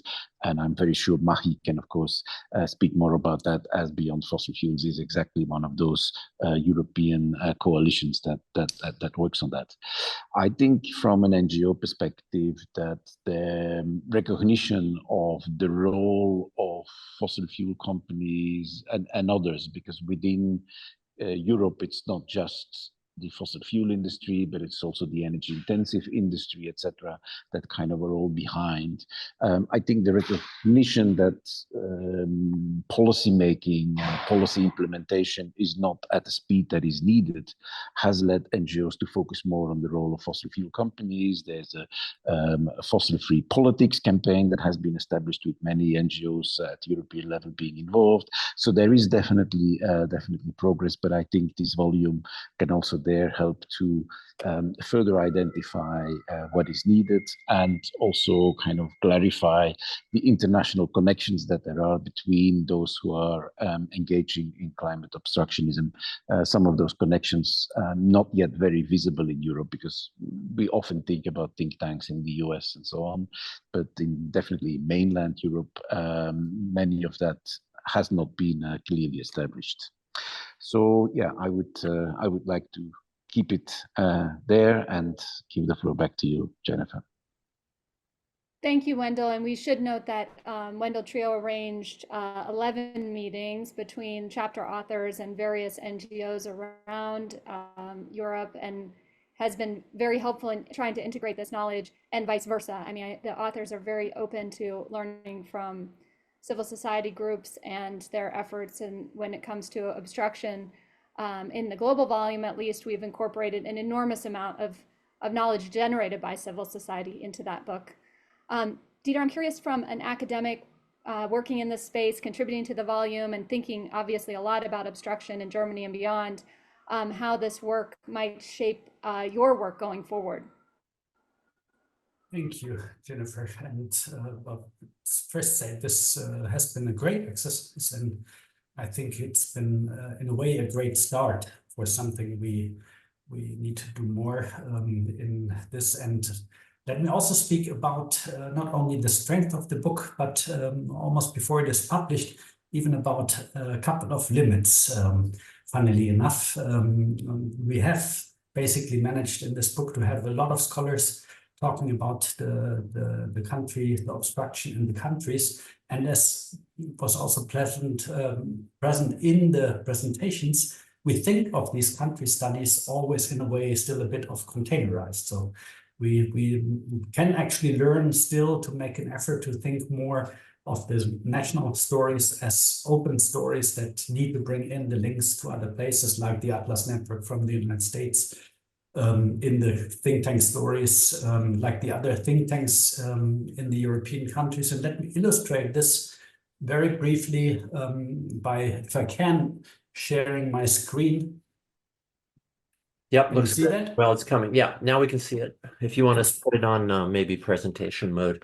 Yeah, it's probably big enough. It's probably big enough. Better. This is the epicenter, which is basically the European well-organized, the better organized part of the Atlas network in Europe. And as you can see, in 2016, it started with 6 members, including the Swedish Timbro, which is a major industrial employers association think tank, the Institute of Economic Affairs, of course, which could challenge the notion that Atlas is so US-centered, because it was the beginning, in a way, in the UK, before then the US, of course, developed the superpower in the think tank capacity and a lot of return elements. And then we see that by 2022, they had 9 members, so not impressive increase. But then let's look what happens in 2024. We get another 2 members in Europe, 1 in Germany, 1 in Slovakia, and we get 18 new partners across Eastern Europe and in Switzerland and in Spain and in Portugal and in Luxembourg. And so we see that basically in a very short period of time, there's apparently a drive by people that are closely involved in activities that are not only targeting climate obstruction, but that are heavily involved in the kind of mix of neoliberal and conservative policy making that is definitely to the detriment of constructive and ambitious climate policy. And what I just want to say, basically, even myself having contributed to the European chapter, we don't even started enough to speak about the dimensions that are involved in organizing these efforts in Europe. And I want to simply underline the message Peter Newell said before, that in this field we need to learn to still get better in terms of the transnational dimensions that play out in the national but also in the international sphere. And Europe, of course, in this way is not just a domestic policy scenario, but a very integrated, related scenario. I mean, there's a lot of evidence in this for the argument in the book that there is American involvement. So if you want foreign interference, not only from Russia, but also from the American right wing. The German part of this network is funded by the Templeton Foundation, among others, the Austrian Economic Center that is part, and the Romanian partner organization here is registered in the United States. So we have a lot of evidence for sort of like American cross-financing in this European network, but we also need not to reduce it to American funding. We need to sort of like get much better in identifying the European funding sources of these networks. We have 100 European Foundation members on Atlas, on European Atlas boards, as compared to 300 foundation members on American Atlas boards. Even if this is only 1/3 of the American number, that 100 figure in Europe is actually of concern, because they're not coming from the US, they're simply coming from Europe.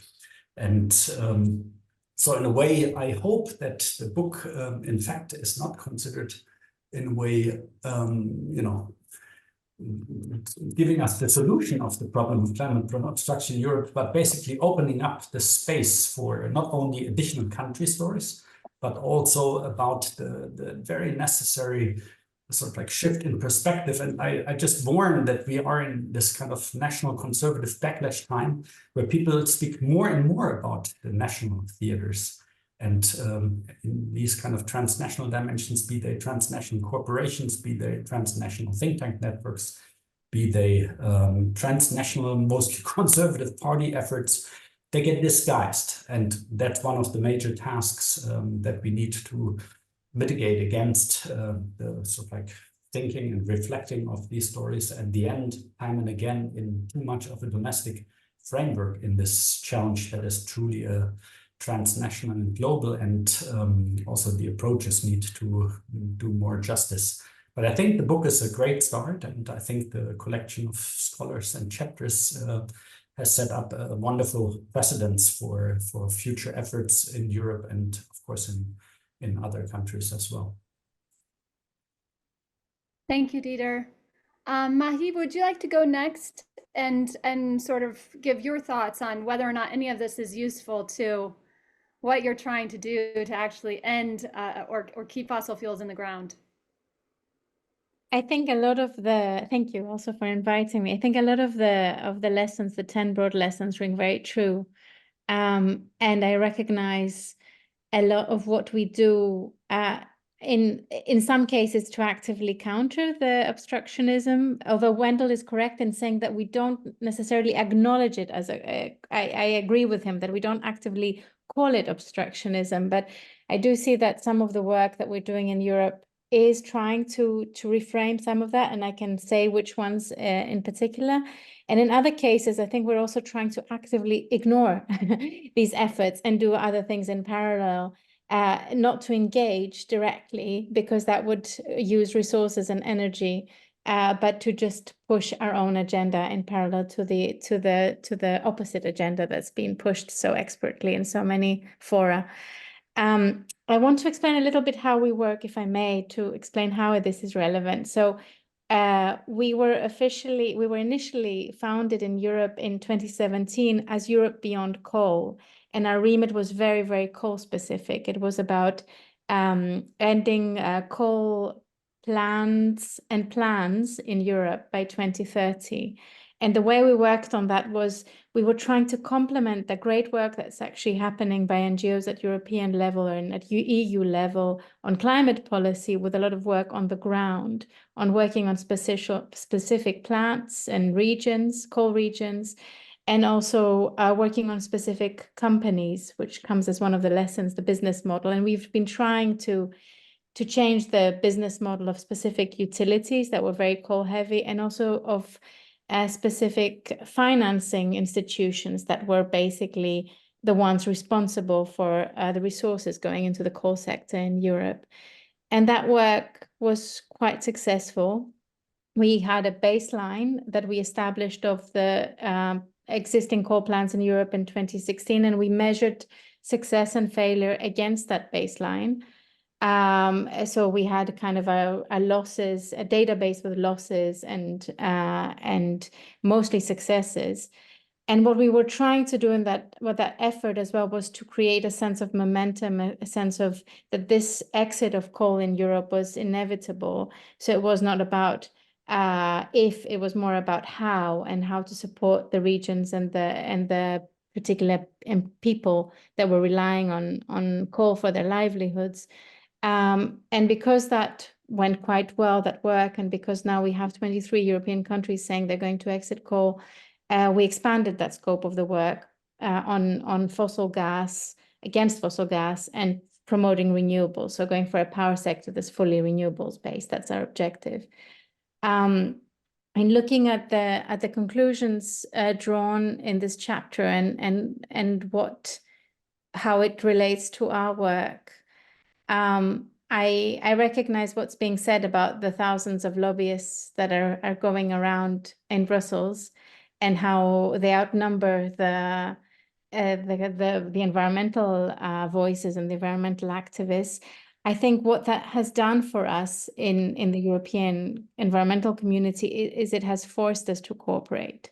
So I think the forming these coalitions and these networks where we have different tactics, different skill sets in different organizations, NGOs and think tanks that are climate progressive, it's an imperative for us to work together. It's not a choice. Otherwise, we can't actually counter that big obstruction of climate progress that is coming our way. So that sounds very, very familiar to me. The argument about the point about some of the obstructionist voices relying on the sort of the fatalism, I think it's I don't remember the word. The surrender, I think, is what is described in your chapter about surrendering, saying, oh, you know, life sucks and we're going to die anyway, so what's the point in trying to make life better for anybody? the way I think I can see this narrative being countered by NGOs is by trying to have this sense of hope and this sense of joy also. It's not trying to find in seeing successes and seeing progress and seeing that things actually can change, to re-energize ourselves in pushing for a more climate friendly society. The other thing that we always try to do is to have this emotional component, this emotion of joy and hope, coupled with this very, very science-based and data-based work that's being described also, that the think tanks have this, they hide their not think tanks, but these PR firms that hide their clients and they present these facts, and they sometimes are seen as these sensible voices or kind of more realistic players in the room. So if we have a similar set of facts to base our arguments on and our proposals on, and to show that what we're proposing is also realistic and comes with all sorts of co-benefits, that's actually the beauty of climate action, that it comes with all these other wonderful things, and not only about the environment but about social issues as well, that their voices get heard as much, or hopefully as those PR firms or those networks of think tanks that are quite well organized. Thank you so much. I think that really helps put everything in context. I want to turn now to Bob Brule, who will reflect on the importance of the volume and potentially trying to get it more integrated with the work the IPCC is doing. Great. Thanks, Jennifer. Can everybody hear me? Okay, great. I've had some problems with my computer. I'm going to try to share my screen. I actually made a couple slides, but I only have 2 slides and 2 points. So this should be easy enough. So let me see if this works. Is that? Let's see. I have to tell you which screen I want to share. I believe screen 2. Does that work? Yeah, okay, good. It's tiny. That's tiny. Is there any way to make it bigger? Hold on. I think what it is that the way I set up my computer is that I have it in a tiny screen. And actually, no, I don't think so. So I'll just go ahead. I'll just talk anyway. Yeah, just talk it through. All right. So anyway, so my point here is that, you know, for me, this is a book that's out the door.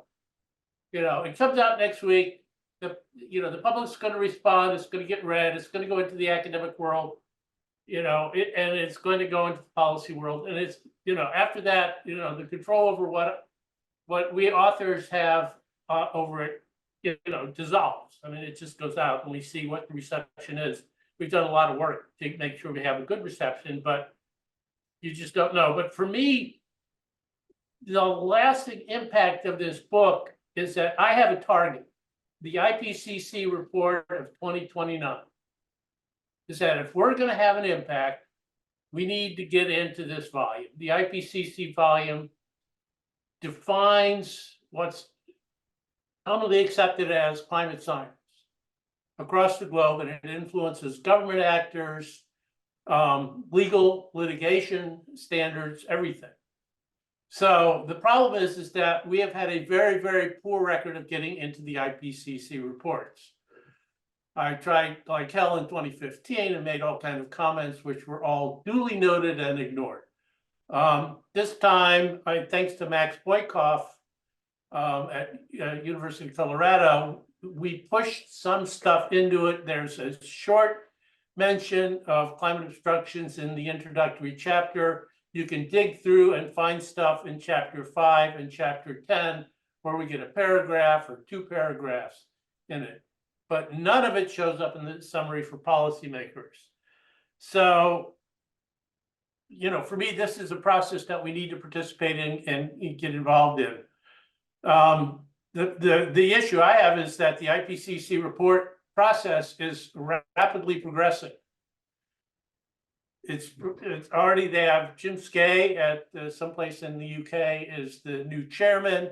That was July 2023. They have the vision out for the next assessment report, January 2024. Nominations for experts by governments are due in 2 weeks. And that the draft outline for the meeting to draft the outline of the overall report is this December.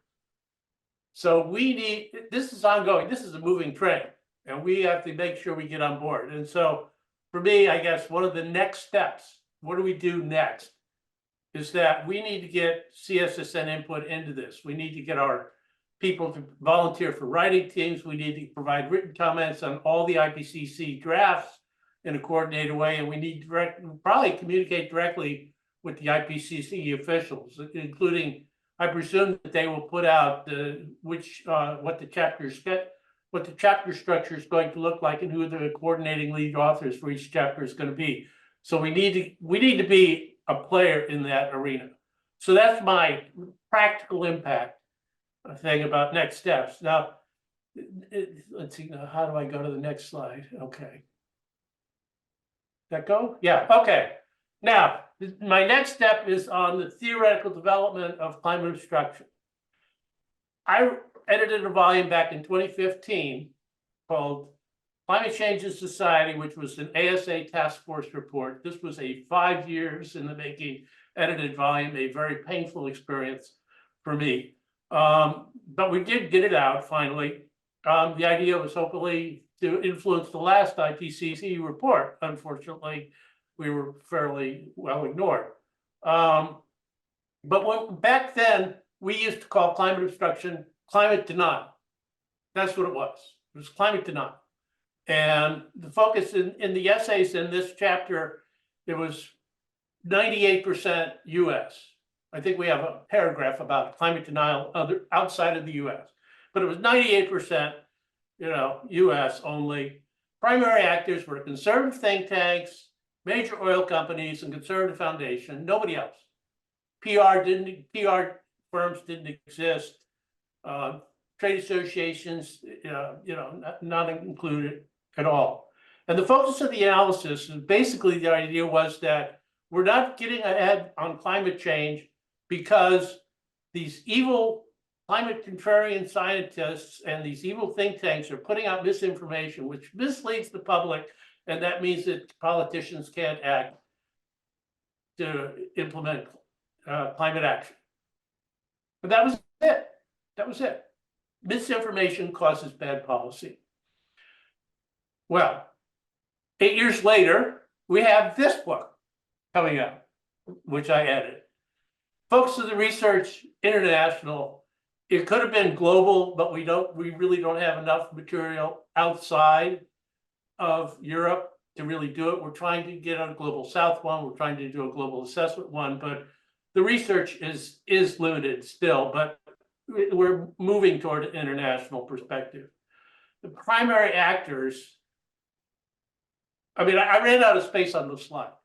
Conservative think tank, multiple corporations, not just fossil fuel industries, but coal groups, agriculture, utilities, government agencies. In fact, that was what I found most astounding is especially Eastern European countries of the role that government agencies actually play to implement and maintain the status quo. Public relations agency, that had not appeared until Melissa Aronczyk and I started publishing about public relations agencies around 2018, and now it's everywhere.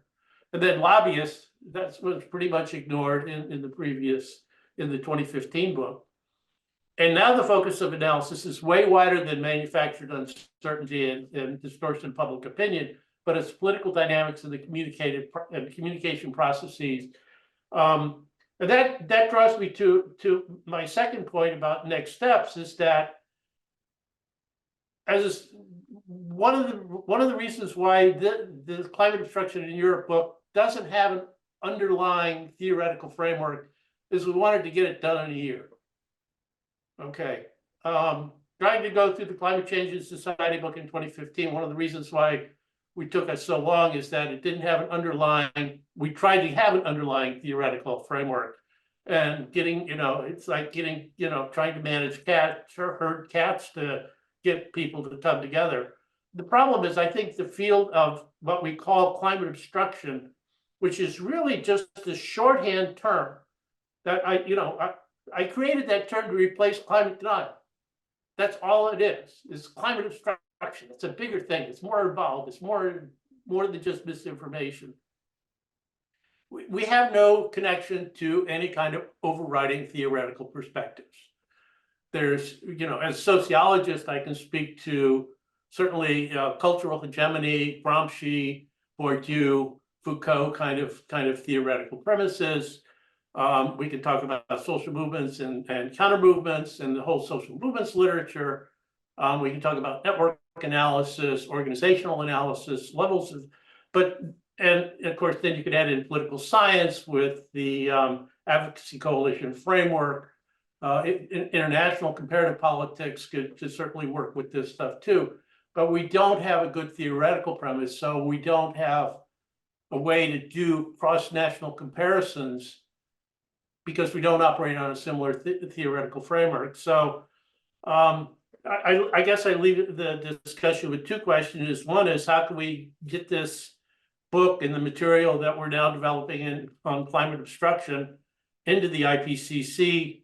And also, my second question is, where do we go to develop, we obviously need way more empirical research, but I think we need to have more connection to our disciplinary theoretical perspectives to build out a more robust body of literature.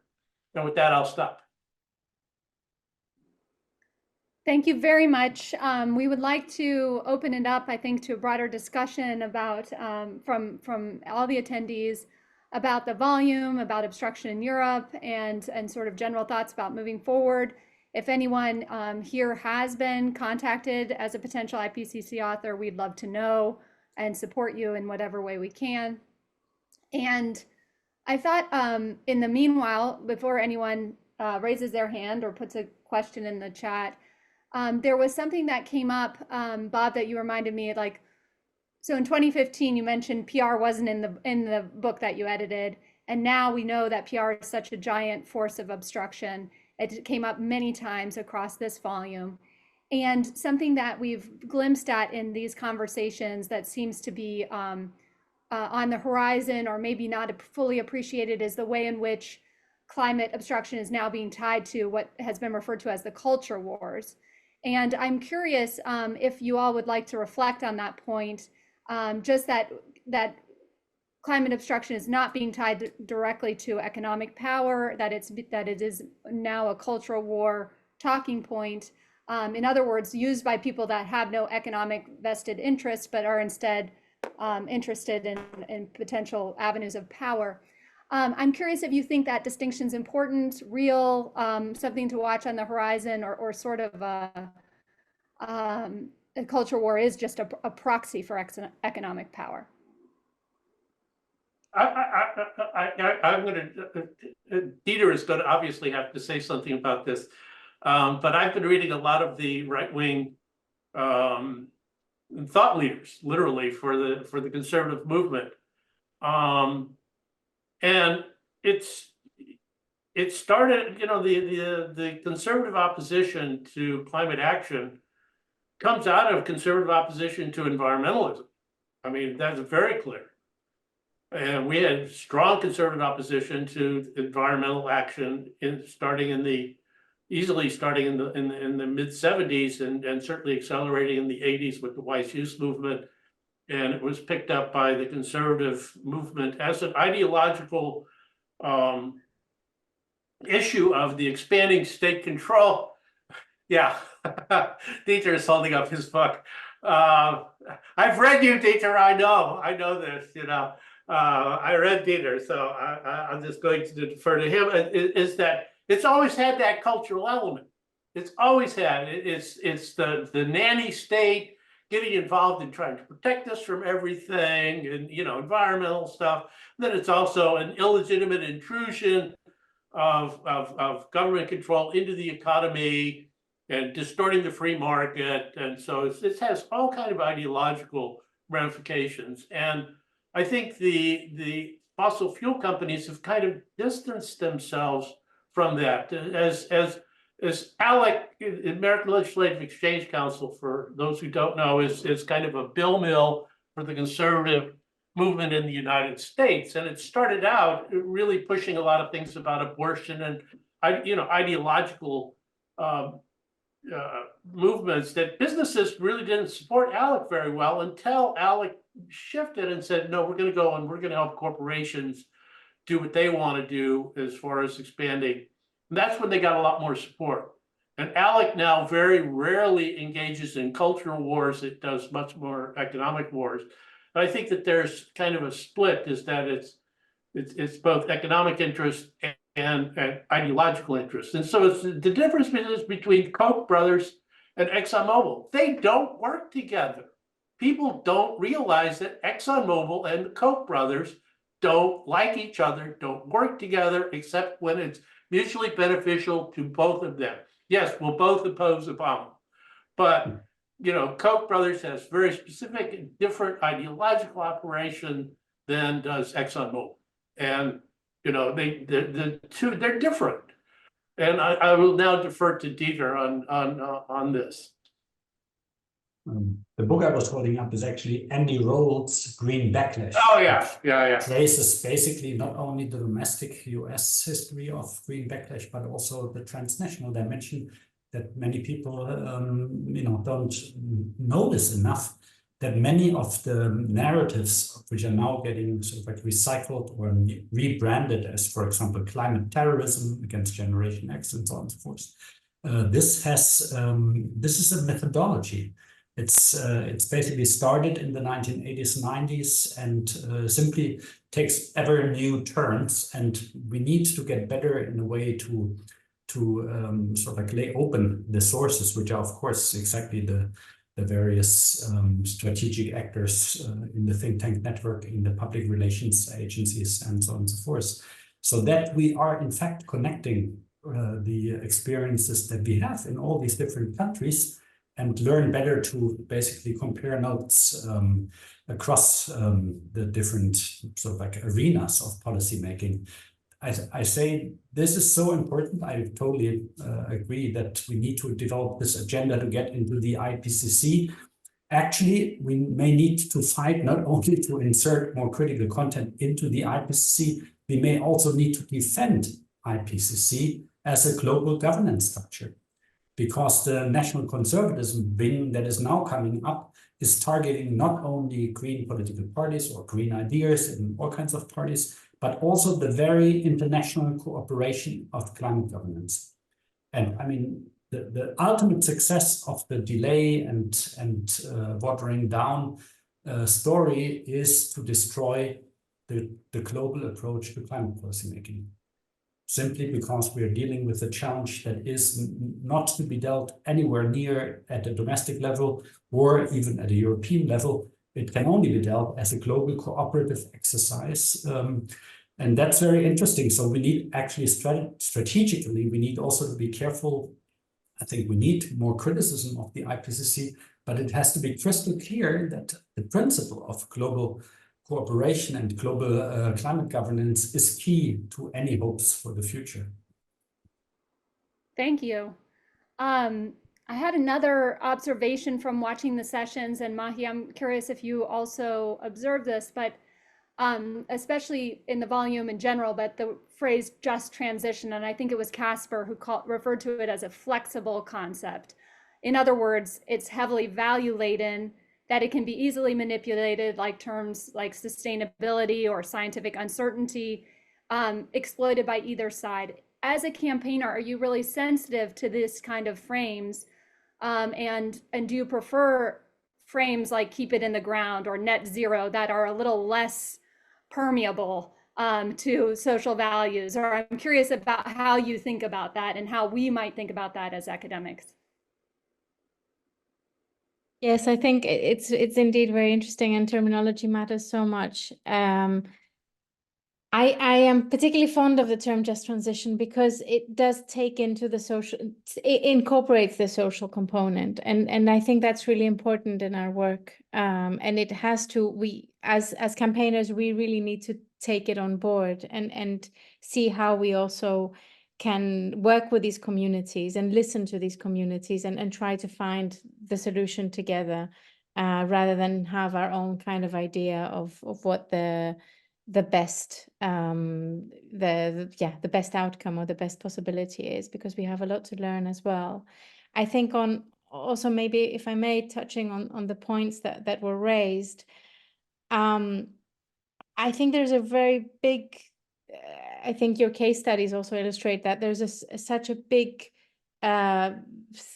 chasm between, a difference between different countries and where we are on climate awareness in Europe itself.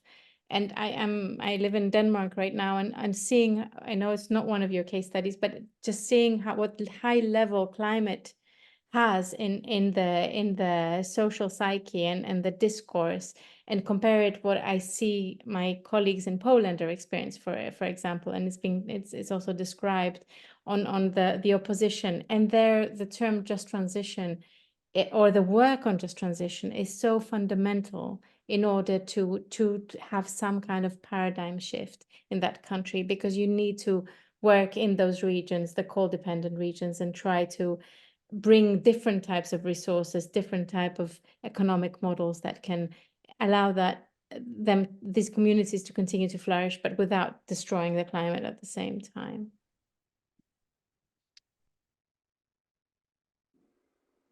So it sounds like you'll continue as you sort of mentioned, the sort of pushing your own agenda values forward instead of fighting the opposition or spending a lot of time on defense of the term, for instance, just transition. Yes, we're having there's other terminologies that are more, in a way, problematic, like net zero, where for the environmental community, those can hide different kind of things, and because we have our preferred solutions, and those are renewable energy and efficiency and sufficiency, and we'd like to continue naming those instead of having these kind of blanket terms. So just transition is not one that we have identified as a term that we want to shy away from. No. Mahi, can I jump in and ask just a question? I think you all are working to exclude lobbyists or fossil lobbyists. Is that correct? Or am I thinking of another campaign? No, and this is actually, when I mentioned before, from your conclusions, the things that kind of made me think if this is something we should be doing more of, is talking about the think tank networks. I know there's organizations that, like Greenpeace, for instance, that have worked a lot to debunk or to find those links and to kind of expose them from not just the academic community, but also from the campaigning community, the activist community. So we don't actively try and block fossil fuel interests in influencing a debate, but I'm wondering if this is something we should be spending more time thinking about, not the blocking, but the exposing the links and showing exactly what the interests behind a specific voice are. Yeah. Right, and we do a lot of that. That's kind of our stock in trade. May I just come in here and suggest that, for example, we have nothing like a epicenter watch, which would now obviously include watching the various institutes in the different countries. The Bruno Leoni Institute in Italy is basically their expert institute on energy. And, we may actually need to have create formats where we can somewhat better observe what they're doing. And the link is actually between the culture and the economic war that Bob mentioned is very evident there, because one of their signature sort of like projects is the Nanny State Index, which is basically suggesting that we need to defend economic freedom to consume tobacco, sugar, alcohol and all that. And Germany is featuring always very good because you can buy everything for free. very cheaply, whereas Sweden or other countries are bad. But I mean, sort of like you nicely see how this language of consumerism, of individual freedom against the regulatory state, against exactly the demands we have on ecological social transformation, on just transitions, is counteracted with the sort of like, oh wow, you know, we need to let people have the consumption model of the old days. And we see, unfortunately, a bit of a shift in young voter behavior in that direction, which is something which is really worrying, that many of those affluent younger voters are really, I think, worried that they may not be able to share the same lifestyle of driving their relatively big cars, even at the young age of 18, 19, and their yearly vacation, and so on and so forth. So I think this, there are some things also on the strategic level. What is the more immediate policy and political lobby level? And what is the sort of like more surrounding, broader cultural embeddedness of fossil lifestyle, of imperial lifestyle, as some scholars have called that? Well, another thing I've learned through this is you can blame Westminster, you can blame Brussels. This is why working with Bob and Timmins, you can blame them. Always having someone higher up than you is useful for climate obstruction, it seems, that especially if you're an elected politician, right, you can pass the buck. We're going to open things up to the floor generally and stop the spotlighting, I think, for the panel. In the meantime, we can turn to the conversation potentially, and Mahi, I was curious about the chilling effect on protesters that was brought up across many of the chapters as well, and whether or not you've experienced that firsthand, or others, of course, in the activist networks, what your feeling is on what's to come there.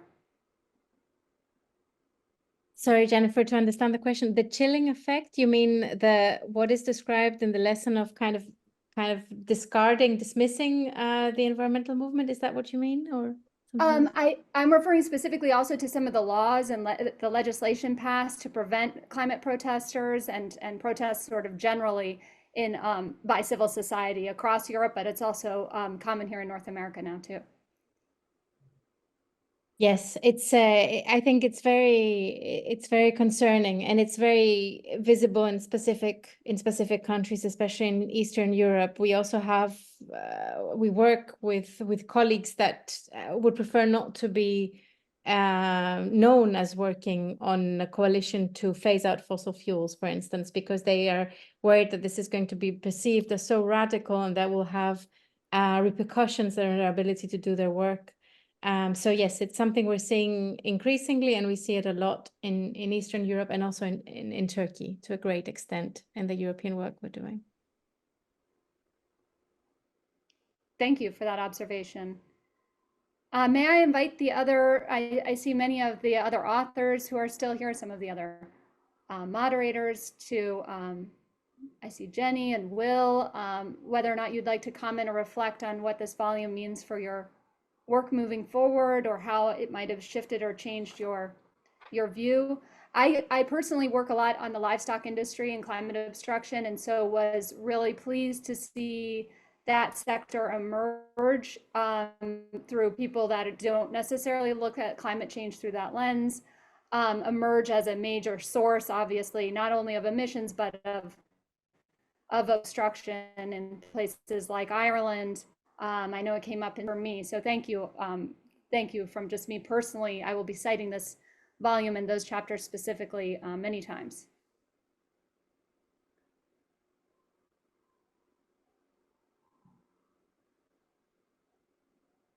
Can I just have Jennifer, just respond to that very briefly? I mean, really fascinating to hear the kind of range of speakers over the last couple of days. I haven't caught all the presentations, but I've got a good sense of it. I think one of the things that's really struck me is that the importance of the Brussels piece in this. I think Dieter's work on kind of think tanks and the organizations operating in Brussels is incredibly important. More recently, I've been looking at trade associations in Brussels, and although there's not as much disclosed in Brussels as there is in the US, you still get a sense of what they're doing from their own publications and what they have to disclose in the Lobbying Transparency Register. And, it's just an area that we haven't really fully explored. The dynamics of coalition building in Brussels, I think, is really interesting. And one of the things that struck me looking at it recently was kind of civil society in Brussels. Because I think the label civil society, we kind of lazily think about it as progressive green NGOs and the types of people who would be on this type of call. But actually, of the existing civil society infrastructure in Brussels, most of them are nothing short of fronts for industry. They are kind of, small little organizations set up to do discrete pieces of work that help advance industry interests. And I think we really haven't looked at that closely enough. And it strikes me that there's an area of kind of future research there. I mean, the other thing I suppose I'm picking up with respect to what Timmins and Bob Brewer were saying yesterday is we just don't know all this stuff yet. We're just beginning to scratch the surface. So I suppose for me, the connections between Brussels and the national levels and the subnational levels are really important, and understanding those transmission belts and who are the linkages between these levels. That's somewhere that I think my research is going to move towards in the near future. And that's inspired by just these conversations and these collaborations. So thanks. Can we hear from Dieter a bit about this, including on the transparency issue on lobbying in European countries and on these on think tanks, like who they receive their money from and so on? Well, what Will just mentioned, the relevance of that relates a bit to Bob's sort of like calamity of where is our theoretical framework, That's exactly where the problem here is. We are stuck in a way in a world of sort of like the Westphalian 19th century, 17th century nation state with some international operations and the kind of classical three structure of the state, the business and civil society, despite all Gramsci and despite the need to take Gramsci to the international level. And what we see in Brussels, due to the transparency register, which is not quite as good as the American transparency register, but gives us actually interesting data to look at. The largest group of registrations expanding sort of like in the last decade rapidly is not business associations and firms, they had been there basically before, but is NGOs, is exactly civil society organizations. And now, of course, many people say, okay, this is the balance, so we get a nice pluralism in Brussels and there's more balance to those overwhelming business forces. But if then on a second look, we see that it's actually very strategic, to some extent strategic and very intelligent coalition building and the creation of multiple venues of influence seeking by way of sort of like using the civil society mechanism, then we get a completely different picture. But I mean, that's exactly where Will is completely right. We haven't scratched the surface there, and we need to better understand these kind of groups and forces, and that's a huge empirical task. And of course, the challenge is always in this multi-level analysis that it's easier to focus on a region. It's already difficult on the national level. Once it goes to transnational dimensions and European dimensions, as you can see with this volume, I mean, we have a great volume, but it's just, not even half the countries. And actually what is great, what I love about the volume is that it actually goes beyond the EU, which is very important, very interesting. On the one hand, to understand we need the EU focus for political power purposes, but we also need the cross-EU, the beyond EU focus, because business is not restricted to the European Union power dynamics. I mean, if you look at the epicenter network, you see very nicely that they don't bother with just organizing the epicenter in the EU. They go way beyond. They go to territories which are very important for the kind of contestations of climate and other policies. And so, one has to be careful to, at the same time, take the power structures, the hierarchies of the EU into account, but then, of course, look at the interaction with the power dynamics with the UK and with Switzerland and with a few other places. And from a US perspective, that's so interesting to take into account not only Washington, but Ohio, But But in the European scenario, that's actually quite a bit more important than the state level, even though the state level in the US is also quite important because the states, in particular in these areas, do have quite a bit of power. And we have the state policy network. So one of the studies we could do, we could compare the state policy network in the US as an intelligent bringing together of the right wing across the state level, and what the equivalent in Europe is the epicenter network, because we have two federal systems or quasi-federal systems, and the intelligence structure to combine think tanks across these federal structures to gain leverage at the level where you need it is exactly one of the outcomes of the Atlas strategizing, to replicate strategies and to do what is needed from a political perspective. And I can only tell the NGO scene, copy. Copy and paste some of these strategies. If I could follow up on Dieter, I'm glad to hear that he's, the Atlas network has been replicated at the state level through the United States by the State Policy Network, which is a network of about, I think, 90 or so conservative think tanks, all located at the state level. But what's interesting about how the state policy level spin works, we call it the State Policy Network or spin, is that they work very directly with the American Legislative Exchange Council to develop and implement legislation, and then the Americans for Prosperity, the Koch operation mobilization level, works at the state level to mobilize to get those bills passed. And so you have this really, really, really well integrated network. And what's interesting for me is that these networks have been building for 30 years. I think SPIN was founded in '92. So, that's the newest one. ALEC is from the 1970s. So, they have a 30, 40-year head start on the Greens. And I have yet to see a comparative analysis, a comparative organizational capacity in the Greens. My understanding is that there's just so much competition, and the short-term funding of foundations, which I'd like to hear about, is how that hinders the ability of NGOs, of green NGOs specifically, to organize large-scale projects over multiple years and cooperate with each other, instead of trying to, everybody's going to the same foundation to get the money to fund their particular project, and they're all in competition. And this kind of, I just don't feel that happens on the right-wing conservative think tank operation. I just think that it's more collaborative, maybe because there's just so much more money. But I do wonder about what role the foundations could play in helping the green NGOs organize better to be able to counter this kind of organizational influence. Because if you're not showing up in the state of Pennsylvania, and Pennsylvania passes a law based on ALEC and SPIN and Americans for Prosperity lobbying effort, and the Greens don't even have the capacity to even monitor what's going on. I mean, that's kind of what I fear is going on at the state level, is that we just don't have monitoring capacity inside of the Green movement to really understand what they're up against.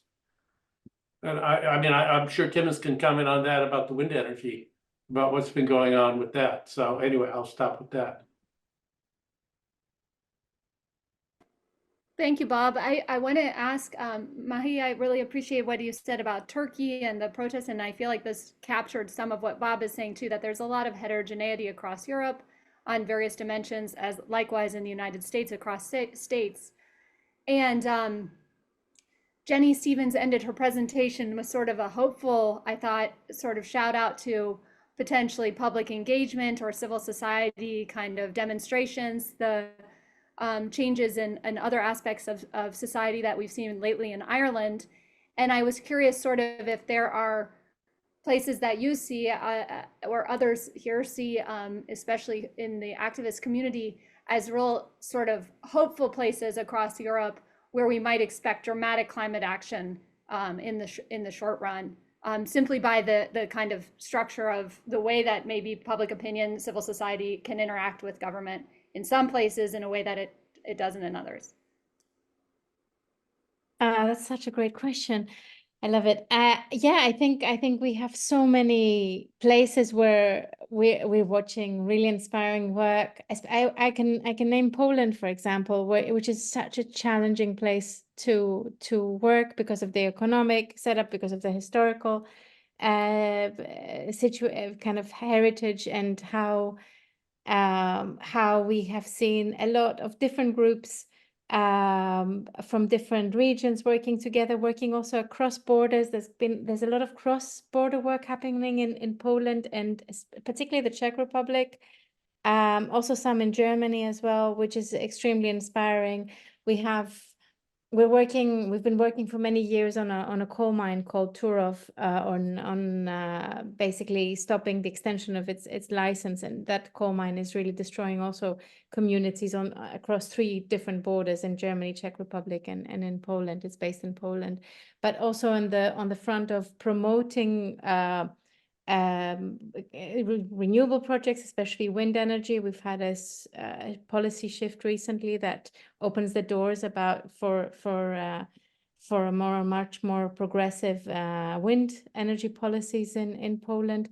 So yes, I think I expect to see so much there because of the people who are working there on the ground, who are like very tenacious, resilient, and inspiring in the ideas they have, and also because there is so much to go. And if they can lift the bar in Poland, I think it will bring the rest of Europe forward. Right now, I feel that Europe is not defined by its lowest common denominator, but mostly it's a race to the top. But it really helps a lot if we can bring the laggards higher. For me, Germany is always a big question mark. Again, I see a lot of great work, but the politics there are so complicated. No, I should not elaborate more because I'm not an expert. But I really, I would say Poland. I would say also Italy, some great work happening there on fighting fossil gas, on promoting renewable energy projects. Balkans, Romania, fascinating developments also when it comes to anti-fossil work there. And Turkey is much more about, again, it's communities there. I think the efforts that are happening on climate are very much linked to health. They're very much linked to democracy. It's very challenging for the activists who are working there, but there's so much at stake for them and for their communities and for society. So I'm always inspired to watch them, what they're coming up with, and how hard they're pushing forward our common agenda. Thank you so much. I really appreciate those reflections. James Painter, please. Yes, hi. Thanks very much, and I've managed to listen to most of the presentations and learned a lot. So thank you very much. I may have missed it, but just one observation, picking on what the speaker just before has been talking about. Are we really looking at also where the type of research that this network is doing has really helped different green groups in the countries that we've been talking about? I wasn't clear whether that was in one of Timmins' 10 key points, which are incredibly helpful, where where and why is a particular piece of research that we've been doing. And as Bob and others have been saying, we've got many different foci for these studies. Where's it really made a difference? Where's it really helped? And indeed, what's missing? The second point, just following up on what Bob said about the IPCC, as you probably know, I've worked in the past, not now, as a consultant, and you probably know this, Bob, but GSCC, who you're working with very carefully closely rather in promoting this book, they have very good contacts there in the communication and how to get access to the process of commission. and indeed the United Nations Foundation do as well. So I can't believe that they can't help you on this particular aspect that you're worried about. And I totally agree that it should be a way in. And I know Jim Ski a bit, and he's very interested in communication issues and climate obstructions. And so I can't believe that you wouldn't be pushing on an open door. So I'll just throw that into the conversation as well. But thank you. The big messages, I really learned a lot. Thank you very much. James, let me take a swing on the first one, on whether our work is helping NGOs and how. We are quite eager, I would say almost desperate, to know how we can get our work into the hands of and have it be taken up by NGOs. I think it's early days, we're just getting going, but we're working hard to keep track, and maybe Wendell could come in with one last thought if he's somewhere he could do so on that. Yeah, I mean, obviously the book in itself, it's way too early to say how it has helped NGOs, but definitely I think there is an interest. In the 11 webinars we organized, there were over 150 NGO representatives participating. So there's an interest. Whether research that has been done in the past has been used by NGOs, I really can't say, because there's definitely not been kind of a Europe-wide evaluation of those things. So it might have been that certain pieces of research of the past have been picked up by certain NGOs at certain moments, but I'm not the one who's able to judge that. But I do think that the volume as it is now will be useful, and maybe we should do that exercise in half a year or a year to see what has actually been used, what types of messages, what references, how has the kind of the academic confirmation of what NGOs are experiencing, how has that helped them. I think there's a worthwhile exercise probably. Yeah, and I think that we'll be doing social media outreach and more of these launch events and so on, and getting the materials into their hands in different ways. Maybe I would like to emphasize what Bob also mentioned, and we should not take for granted that the academic sector is interested in the stuff we're doing. It's basically empirically, obviously, extremely relevant in policy, but if you don't get it into frameworks that make it interesting for academic debates, then you have a problem, because then you're talking about a narrow sort of like empirical concern and not about the larger concern. And so I think one of the things we try to do, obviously in conjunction with the International Public Policy Association, to sort of think more about opposition politics, because of course in the framework of climate policy, a lot of the opposition of the obstruction is actually opposition. It's not necessarily drafting the policy plans, but trying as a counter movement, as Bob mentioned, also to block things. And obviously once a counter movement from the business side is effective, the NGO social movement needs to be another counter movement. So, and in the social movement literature, and so the movement counter movement dynamics, for example, is an attractive field which is not really delivered on. And I think is in sociology and in social movement studies definitely a very worthwhile object. And so I think that is a sort of like a matter that is the academic sector is fickle. I mean, it swings. Quickly see that interest in climate movement can actually go away, being replaced by, for example, now discussions about war and geopolitics and what have you. And so the demand for research and for what people need to know, the NGOs should also understand that if they place very clear what they want the research community to be investing time and energy in, that's a very important aspect, that sort of science politics is much stronger done by corporations and their civil society groups, and not enough done, to my mind, from the other side, sort of like more from bottom up. And therefore, that's a very important link between what Bob says and what we need to hear, sort of like from the demand side, from the social activist scene.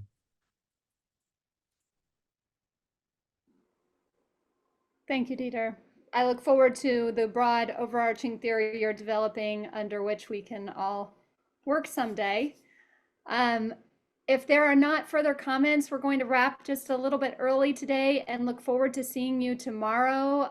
Those of you who are members of the CSSN network, we will have our third and final day tomorrow, starting at the same time. We'll get to go hear from the working groups, the grantees, a number of special guests, and then a closed session on a business meeting about CSSN. So we look forward to seeing you there. Then we are very grateful to all of our panelists, our moderators, our commentators, all of the enthusiasm and effort that everyone's put into attending today's meeting, and really grateful for your time and dedication to this really important topic of climate obstruction. Timmins, do you want to add anything? Not a thing. That's awesome. Thank you. And Jennifer, thanks everybody. Another good day. Tomorrow. See you tomorrow. And Bye. thanks for those See who you are tomorrow. just here for the 2 days.